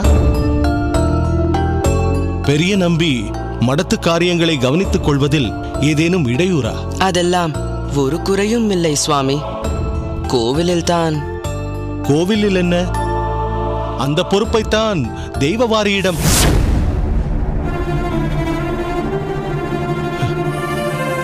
தெய்வவாரிக்கு என்ன? அவனால் ஏதாவது பிரச்சனையா?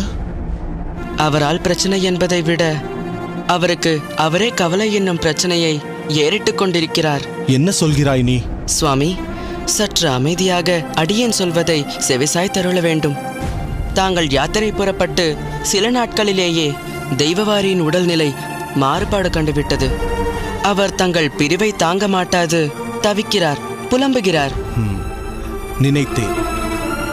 அடியேன் புறப்படும் போதே கவனித்தேன், இவன் விபரீதமாக ஏதாவது செய்வான் என்று. சரி, என்ன வேண்டுமாம் அவனுக்கு? தாங்கள்தான் வேண்டுமாம். திருவரங்கத்திற்கு தாங்கள் திரும்ப வரும் நாள் என்றைக்கு என்று கேட்டுக்கொண்டே இருக்கிறார்.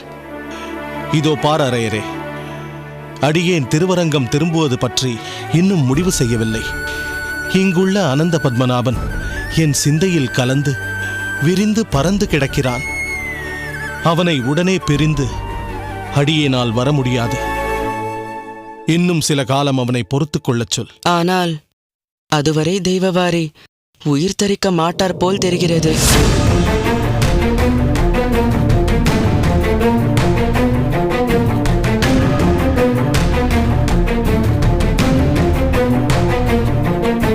சுவாமி, சற்று அமைதியாக அடியேன் சொல்வதை செவிசாய் தருள வேண்டும். தாங்கள் யாத்திரை புறப்பட்டு சில நாட்களிலேயே தெய்வவாரியின் உடல்நிலை மாறுபாடு கண்டுவிட்டது. அவர் தங்கள் பிரிவை தாங்க மாட்டாது தவிக்கிறார், புலம்புகிறார். நினைத்தேன். அடியேன் புறப்படும் போதே கவனித்தேன், இவன் விபரீதமாக ஏதாவது செய்வான் என்று. சரி, என்ன வேண்டுமாம் அவனுக்கு? தாங்கள்தான் வேண்டுமாம். திருவரங்கத்திற்கு தாங்கள் திரும்ப வரும் நாள் என்றைக்கு என்று கேட்டுக்கொண்டே இருக்கிறார். இதோ பார் அரையரே, அடியேன் திருவரங்கம் திரும்புவது பற்றி இன்னும் முடிவு செய்யவில்லை.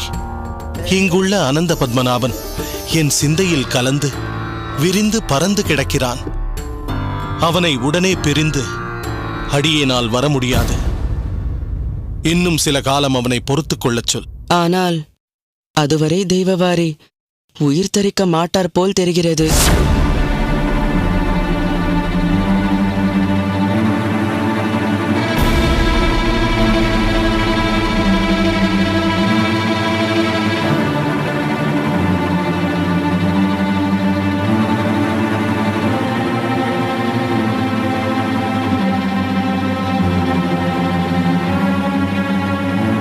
அப்படி சொல்லச் சொல்லி உன்னை அனுப்பி வைத்தான் அவன்?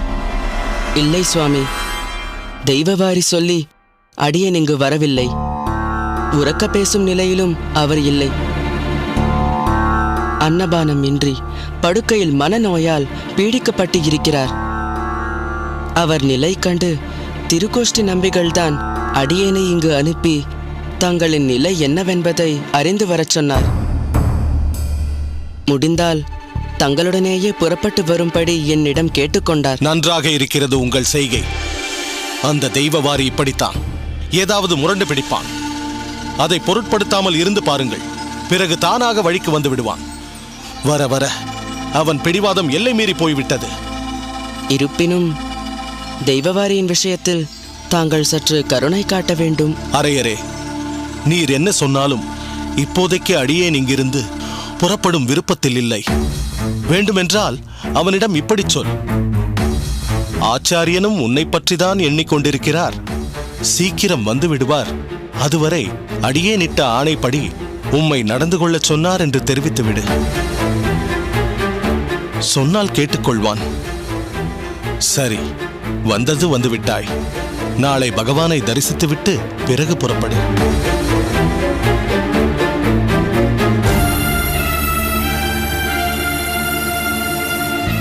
அரையரே, ஆச்சாரியார் பற்றி தாங்கள் நன்கு அறிவீர்கள்.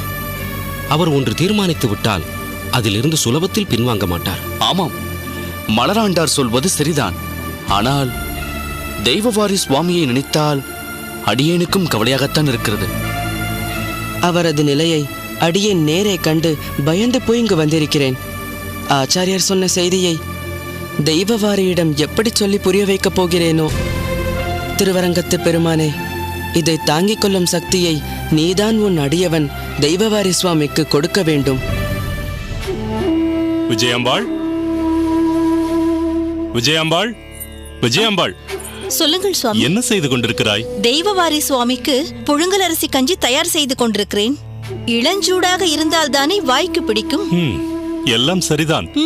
இந்த தெய்வவாரி அமுது செய்ய வேண்டுமே. நீங்கள் சொல்வதென்னமோ மிகவும் சரிதான். தினமும் ஒரு பிடி அளவாவது அவரை சாப்பிட வைப்பதென்பது பெரும் பாடாக இருக்கிறது. குழந்தையாக இருந்தாலும் பாலாடையை வைத்து புகட்டி விடலாம். இவரை எப்படி சமாளிப்பதென்றே புரியவில்லையே. சரி, சீக்கிரம் எடுத்துக்கொண்டு வா. ஆகட்டும் சுவாமி.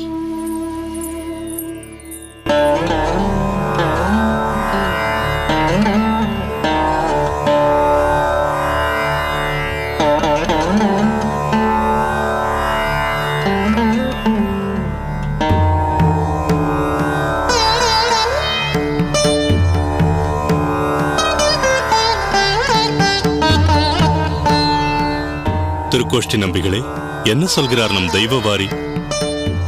என்னை பொருட்படுத்த வேண்டாம். இவரை ஊருக்கு புறப்படும்படி சொல்லிக் கொண்டிருந்தேன். எங்கள் சொல்படி கேட்கிறேன் என்று சொல்லுங்கள். நான் உடனே புறப்பட்டு ஊருக்கு செல்கிறேன்.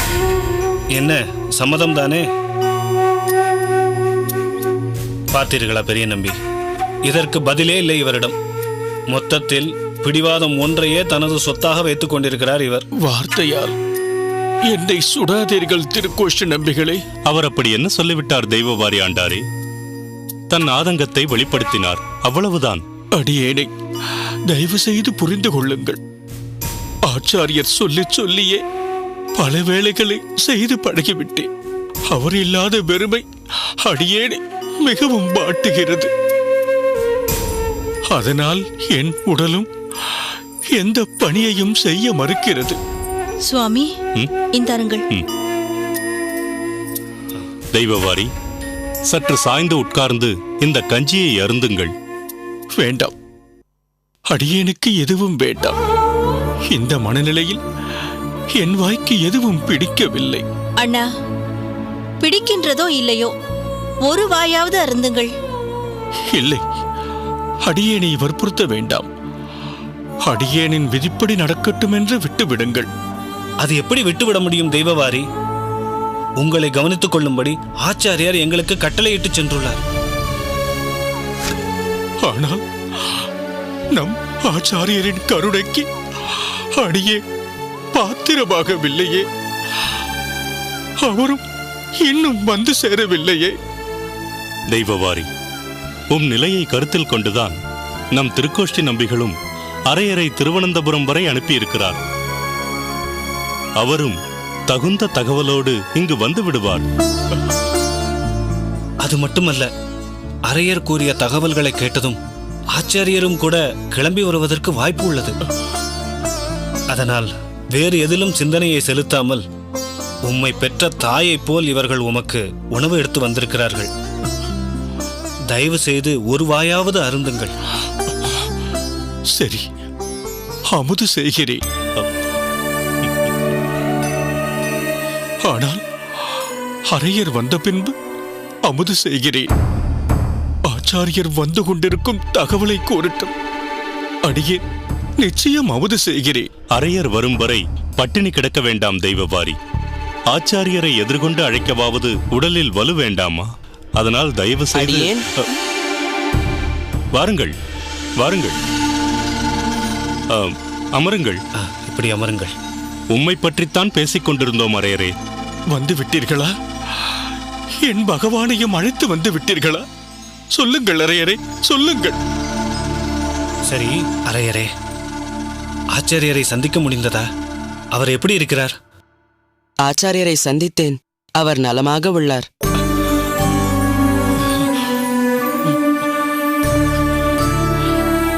மிக நல்லது. அனந்த பத்மநாபனை நன்கு சேவித்து மங்களாசாசனம் செய்திருப்பார் என நினைக்கிறேன். சரி, அவர் தங்களுடன் ஸ்ரீரங்கத்திற்கு எழுந்தருளி விட்டாரா அல்லது? இல்லை பெரிய நம்பிகளே, ஆச்சாரியர் அடியனுடன் வரவில்லை.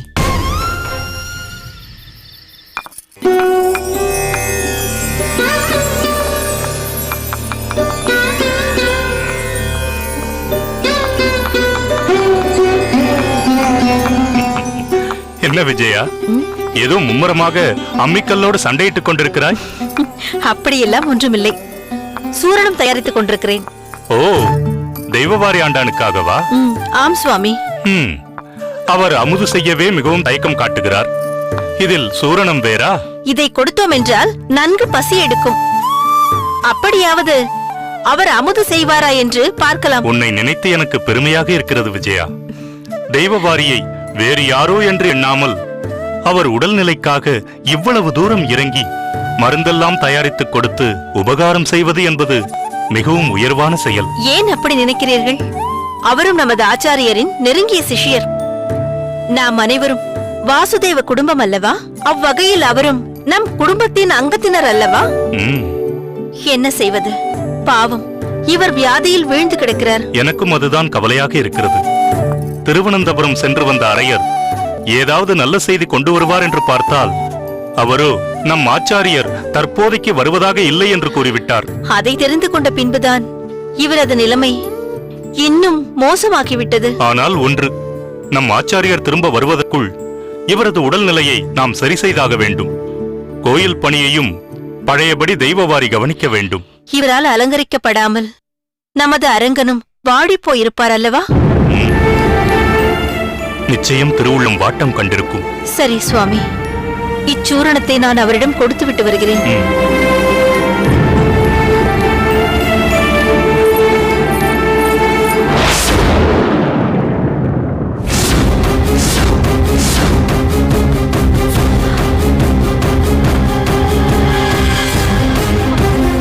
சுவாமி, சுவாமி, இங்கே வாருங்கள். என்னவாயிற்று விஜயா?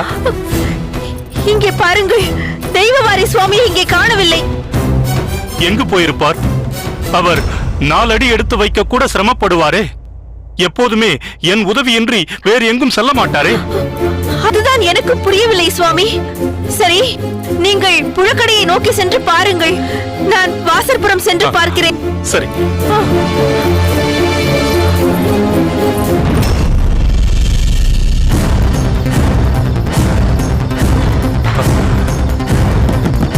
திருக்கோஷ்டி நம்பிகளே, திருக்கோஷ்டி நம்பிகளே, என்ன இது? கதவு திறக்கவில்லையே. அரையரே, திருக்கோஷ்டி நம்பிகளே, அரையரே! வாருங்கள் பெரிய நம்பிகளே. என்ன இந்த நேரத்தில்? சரி, உள்ளே வாருங்கள். இருக்கட்டும், இருக்கட்டும். அரையரே, தெய்வவாரி இங்கு வந்தாரா?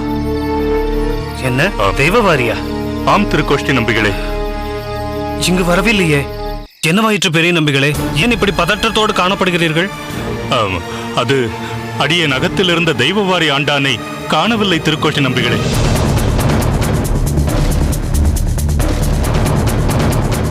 என்ன காணவில்லையா? எங்கு போயிருப்பார்? அவரால் எழுந்து நிற்பதே கடினமாயிற்றே. பெரிய நம்பிகளே, சுற்றியுள்ள பகுதிகளில் எல்லாம் நன்கு தேடினீர்களா? அகத்தை சுற்றியுள்ள தெருக்களில் தேடிவிட்டுத்தான் இங்கு வந்தேன் நம்பிகளே. ஆனால் இங்கும் இல்லை என்பதுதான் மிகவும் கவலையாக இருக்கிறது. ஒருவேளை கோவிலில் இருப்பாரோ? அங்கு வாய்ப்பில்லை நம்பிகளே. அரையர் தான் சாற்று முறைகள் எல்லாம் முடித்துவிட்டு கோயிலை தாழிட்டு வந்தார். அப்போது அரையரோடு அங்கு அடியேனும் இருந்தேன். தெய்வவாரியை அடியேன் அங்கு பார்க்கவில்லையே. பெரிய நம்பிகளே, கடைசியாக தெய்வவாரியை எப்பொழுது பார்த்தீர்கள்? மதியம் பார்க்கும்போது ஆழ்ந்த உறக்கத்தில் இருந்துள்ளார். மாலையில் அவருக்கு சூரணம் ஒன்றை ஜலத்தில் கலந்து கொடுக்கலாம் என்று விஜயாம்பாள் அவர் ஓய்வெடுக்கும் அறைக்கு சென்று பார்த்தபொழுது தெய்வவாரி அங்கு இல்லை. முக்கியமாக தெய்வவாரிக்கு பரிச்சயமான இடங்களிலெல்லாம் அவர் இல்லை என்றால் பின்பு அவர் எங்கு சென்றிருப்பார்? திருக்கோஷ்டி நம்பிகளே, ஒருவேளை ஒருவேளை இல்லை, அப்படியெல்லாம் இருக்காது. பெரிய நம்பிகளே, தங்களுக்கு என்ன தோன்றுகிறது? அது அது வந்து தெய்வவாரி தெய்வவாரி தெய்வவாரி விபரீதமான எந்த ஒரு முடிவிற்கும் சென்றிருக்க மாட்டார் அல்லவா?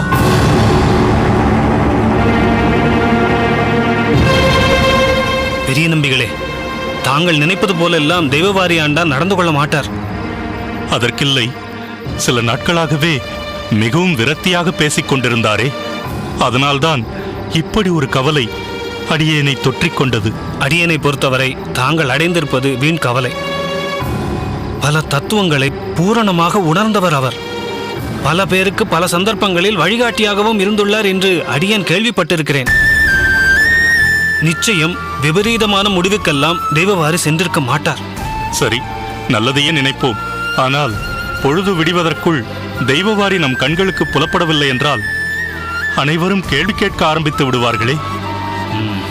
தாங்கள் கூறுவது முற்றிலும் உண்மை. ஊர் எப்படி வேண்டுமானாலும் பேசும்.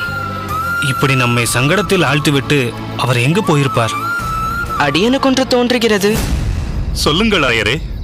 அடியேன் அவருடன் இருந்த நேரத்தில் அடிக்கடி அவர் புலம்பிய வார்த்தைகள், ஆச்சாரியரை காண வேண்டும், என்னை அவரிடம் அழைத்துச் செல்லுங்கள், என் உயிர் பிரிவதாக இருந்தாலும் நம் ஆச்சாரியரின் சன்னிதானத்தில் பிரியட்டும் என்று சொல்லிக்கொண்டே இருந்தார். அது இன்னும் என் காதில் ஒலித்துக் கொண்டே இருக்கிறது. அப்படியென்றால் தாங்கள் சொல்ல வருவது? தெய்வவாரி திருவனந்தபுரம் நோக்கி புறப்பட்டிருக்கலாம். நம்மிடம் நம்பிக்கையின்றி அப்படி ஒரு முடிவை அவர் எடுத்திருக்கலாம். பெரிய நம்பிகளே, அரையறையின் அனுமானம் அடியேனுக்கும் சரி என்றுதான் படுகிறது. இங்கு சுற்றுப்புறம் எங்கும் அவர் தென்படவில்லை என்றால் நம் ஊர் எல்லையை தாண்டி அவர் சென்றிருக்க கூடும். அந்த அளவிற்கு அவர் உடலில் வலு இருக்குமா? பெரிய நம்பிகளே, வைத்தியர் குறிப்பிட்டதை சற்று நினைவுபடுத்தி பாருங்கள். தெய்வவாரி ஆண்டானுக்கு உடல் வலிவை காட்டிலும் மன வலிமைதான் மிகவும் பாதிக்கப்பட்டுள்ளது என்று கூறினாரே. தற்போது எப்படியும் ஆச்சாரியரை தரிசித்து விட வேண்டும் என்ற எண்ணம் மேலோங்கி மனவலிமையை பெருக்கிக் கொண்டு புறப்பட்டிருக்கலாம் அல்லவா? அப்படி என்றால் நாம் இங்கேயே யோசனை செய்து தாமதிக்காமல் அவரை தேடி புறப்படுவதுதான் சரி என்று அடியனுக்கு தோன்றுகிறது. ஆம் பெரிய நம்பிகளே, தாங்கள் அடியனோடு புறப்பட்டு வர இயலுமா அல்லது அரையரோடு அடியன் புறப்படட்டுமா? அது உசிதமாக இருக்காது. திருமலை ஆண்டானும் தற்போது இங்கு இல்லை. சில நாட்களாக கோயில் பொறுப்பை திருவரங்க அரையர் தான் கவனித்துக் கொள்கிறார். எனவே அரையரே, தாங்கள் தொடர்ந்து அப்பணியை கவனியுங்கள். அடியேன் அகத்திற்கு விரைந்து சென்று காவலுக்கு விஜயாம்பாளின் சகோதரரை அமர்த்திவிட்டு புறப்பட்டு வருகிறேன். நாம் இருவருமே தெய்வவாரியை தேடிச் செல்லலாம். திருக்கோஷ்டி நம்பிகளே. சரி பெரிய நம்பிகளே, விரைந்து வாருங்கள். தெய்வவாரிக்கு ஏதும் நேர்வதற்குள் அவரை நாம் தேடி கண்டுபிடித்து விட வேண்டும். இல்லை என்றால் நம் ஆச்சாரியரின் கேள்விகளுக்கு பதிலுரைக்க முடியாது. அவரது அறிவுரைகளையும் மீறியவர்களாவோம். நீங்கள் தயாராக இருங்கள். இன்னும் சற்று நேரத்தில் அடியேனும் வந்து விடுகிறேன். சரி.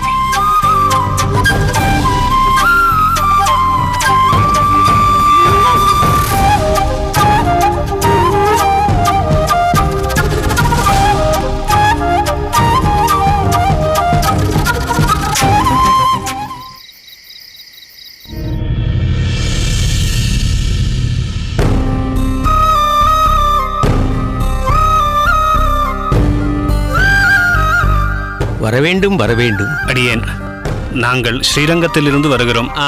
அடியேனின் நாமும் திருக்கோஷ்டியோர் நம்பி, இவர் பெரிய நம்பிகள். வாருங்கள்.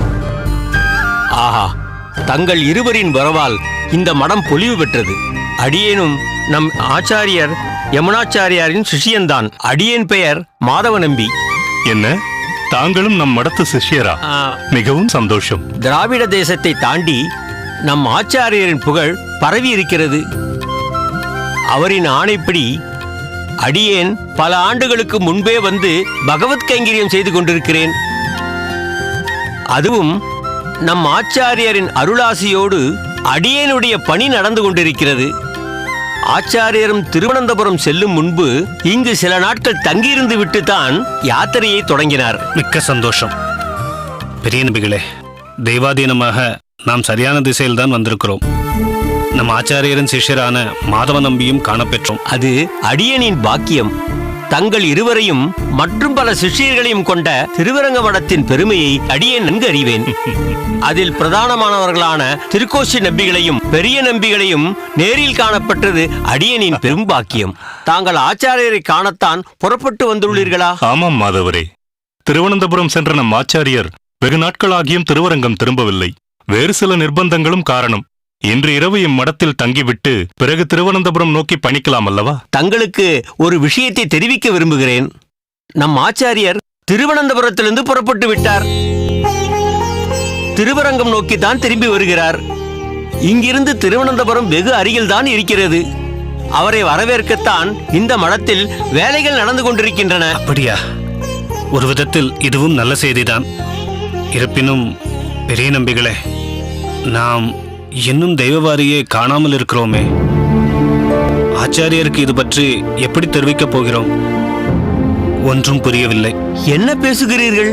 அடியனுக்கு புரியவில்லை. எதுவாக இருந்தாலும் உள்ளே வந்து அமர்ந்து அமுது செய்துவிட்டு பேசிக்கொள்ளலாம். வாருங்கள். அதுவும் சரிதான், வாருங்கள்.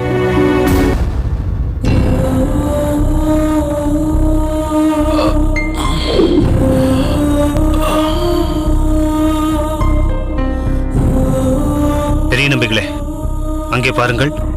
யாரோ ஒருவர் படுத்து உறங்கியபடியும் சற்றே முணங்கியபடியும் இருக்கின்றாரே, யார் அவர்? அவரா? இங்கு ஓரிரு நாட்களுக்கு முன்புதான் வந்தார். எந்த கேள்விக்கும் சரியான பதில் இல்லை.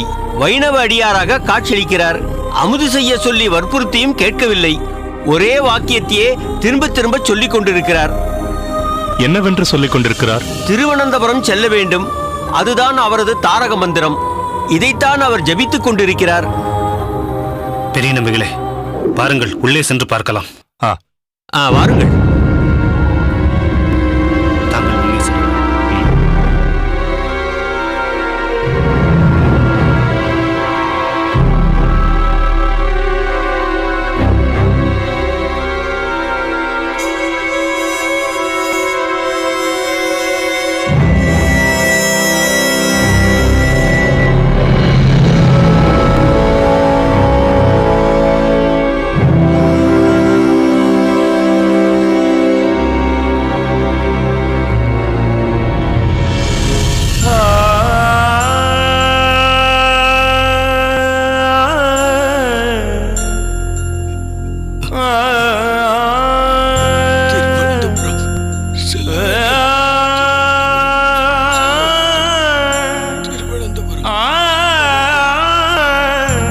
மாதவ நம்பிகளே, இவர் பெயர் தெய்வவாரி ஆண்டான். யார்? நம் திருவரங்காலயத்தின் நித்திய கைங்கரிய சிரேஷ்டரான தெய்வவாரியா இவர்? ஆமாம். அடாடா, அடியனிடம் கூட ஒரு தகவலும் தெரிவிக்காமல் தன்னை மறைத்துக் கொண்டு இவ்விடத்தில் முடங்கி கிடக்க இவருக்கு என்ன நேர்ந்தது? தெய்வவாரி, தெய்வவாரி.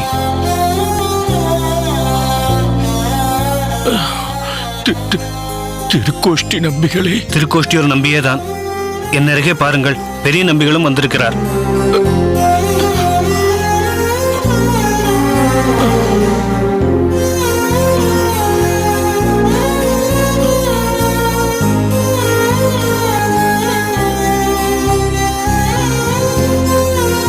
தெய்வவாரி, தாங்கள் செய்தது தங்களுக்கே நன்றாக இருக்கிறதா? அடியேனை மன்னித்து விடுங்கள் நம்பிகளே.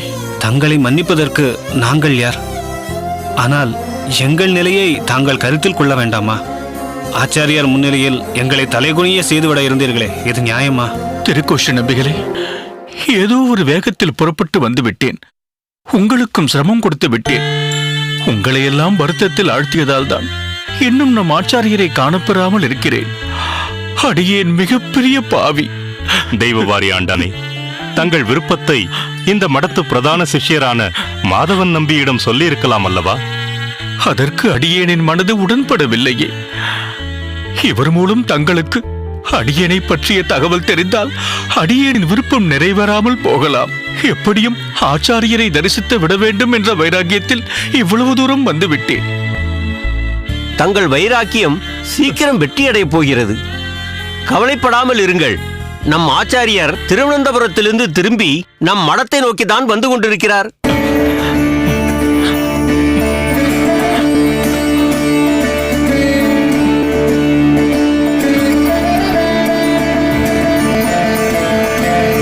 என்ன? ஆச்சாரியர் திரும்பி வந்து கொண்டிருக்கிறாரா? ஆஹா, அடியேனின் பாக்கியமே பாக்கியம். என்னே என் தெய்வத்தின் கருணை.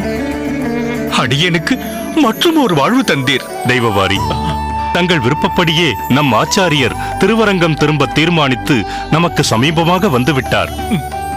எனவே தைரியமாக இருங்கள். பெரிய நம்பிகளே, திருக்கோஷ்டி நம்பிகளே, அடியேனின் உள்ளம் சந்தோஷத்தால் நிரம்பி இருக்கிறது. ஆனால் வயிற்றில் மிகுந்த பசி இருக்கிறது. மாதவ நம்பிகளே, அடியேனின் பசிக்கு தகுந்த அளவு அமுது கிடைக்குமா? என்ன இப்படி கேட்டு விட்டீர்கள்?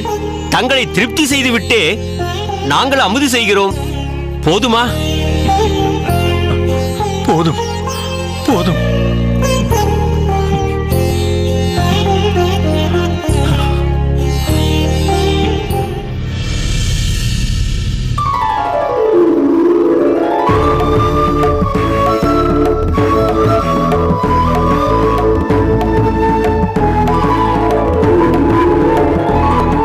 அடியேன் ஆச்சாரியருக்கு வந்தனம்.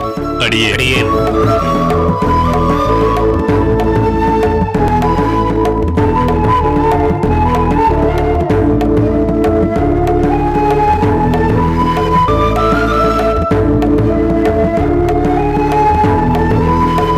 சுவாமிகள் உள்ளே எழுந்தருள வேண்டும்.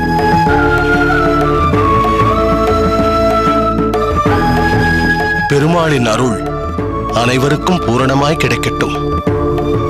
எல்லோரும் இங்கு கூடியிருப்பதை பார்க்கும்போது அடியேன் திருவரங்கத்தில்தான் இருப்பது போல் உள்ளது. வாருங்கள் சுவாமி.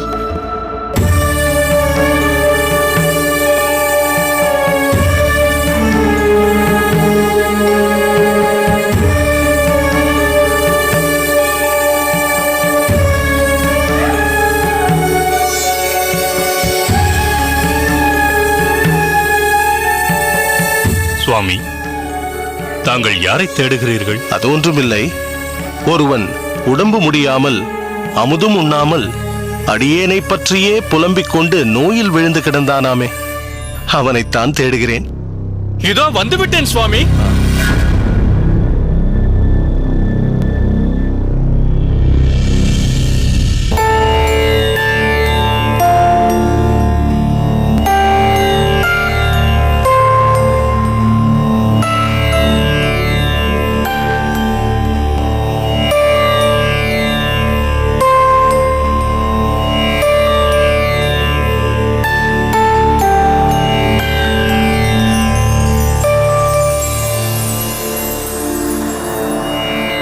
நோய் நொடியின்றி ஆரோக்கியமாக இரு.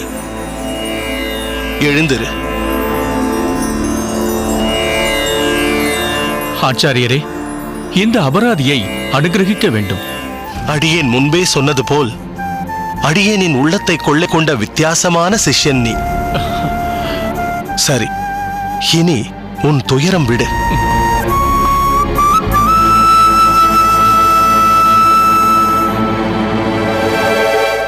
தெய்வவாரி, ஏதோ ஒரு வழியில் நீ அரும்பாடுபட்டு இவ்வளவு தொலைவு வந்துவிட்டாய். எனவே திருவனந்தபுரம் சென்று அனந்த பத்மநாப பெருமாளை சேவித்துவிட்டு வா. அதுவரை அடியேன் உனக்காக இங்கேயே காத்திருக்கிறேன். சுவாமி, அடியேன் திருவனந்தபுரம் வரை செல்ல வேண்டியதில்லை. அந்த அனந்த பத்மநாபனையும் முன்னரே சேவித்து விட்டேன். அது எப்படி அப்பா சாத்தியம்? நீ இன்னும் அனந்தபுரம் போகவே இல்லையே? இல்லை சுவாமி, அடியேனின் அனந்தபுரம் என் எதிரே வந்துள்ளது.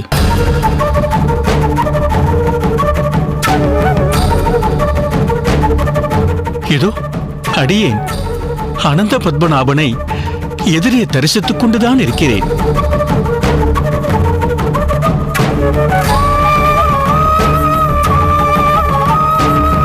அந்த அரங்கனையும் திருவனந்தபுர அனந்த பத்மநாபனையும் மற்றும் பல திவ்ய தேசத்து எம்பெருமான்களையும் ஏதோ தங்கள் உருவிலேயே கண்டுவிட்டேன்.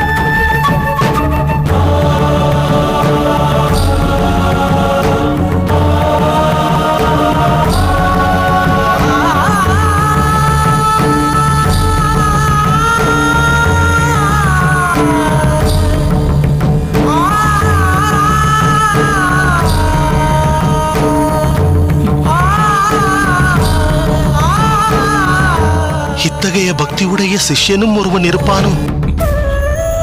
அடியேன் அறியேன். அப்பா, நீ எங்கள் அனைவருக்கும் ஒரு பாடம் புகட்டி விட்டாய். ஆத்மார்த்தமான சிஷ்யனின் பக்தி என்பது கடலை விட ஆழமானது என்பதை உணர்த்தி விட்டாய். அடியேனின் உயிர் உள்ளவரை உன் நினைவு அடியேனுள் இருக்கும். நோய் வாட்டமின்றி என்றும் சுகித்திருக்க அடியேனின் ஆசிகள்.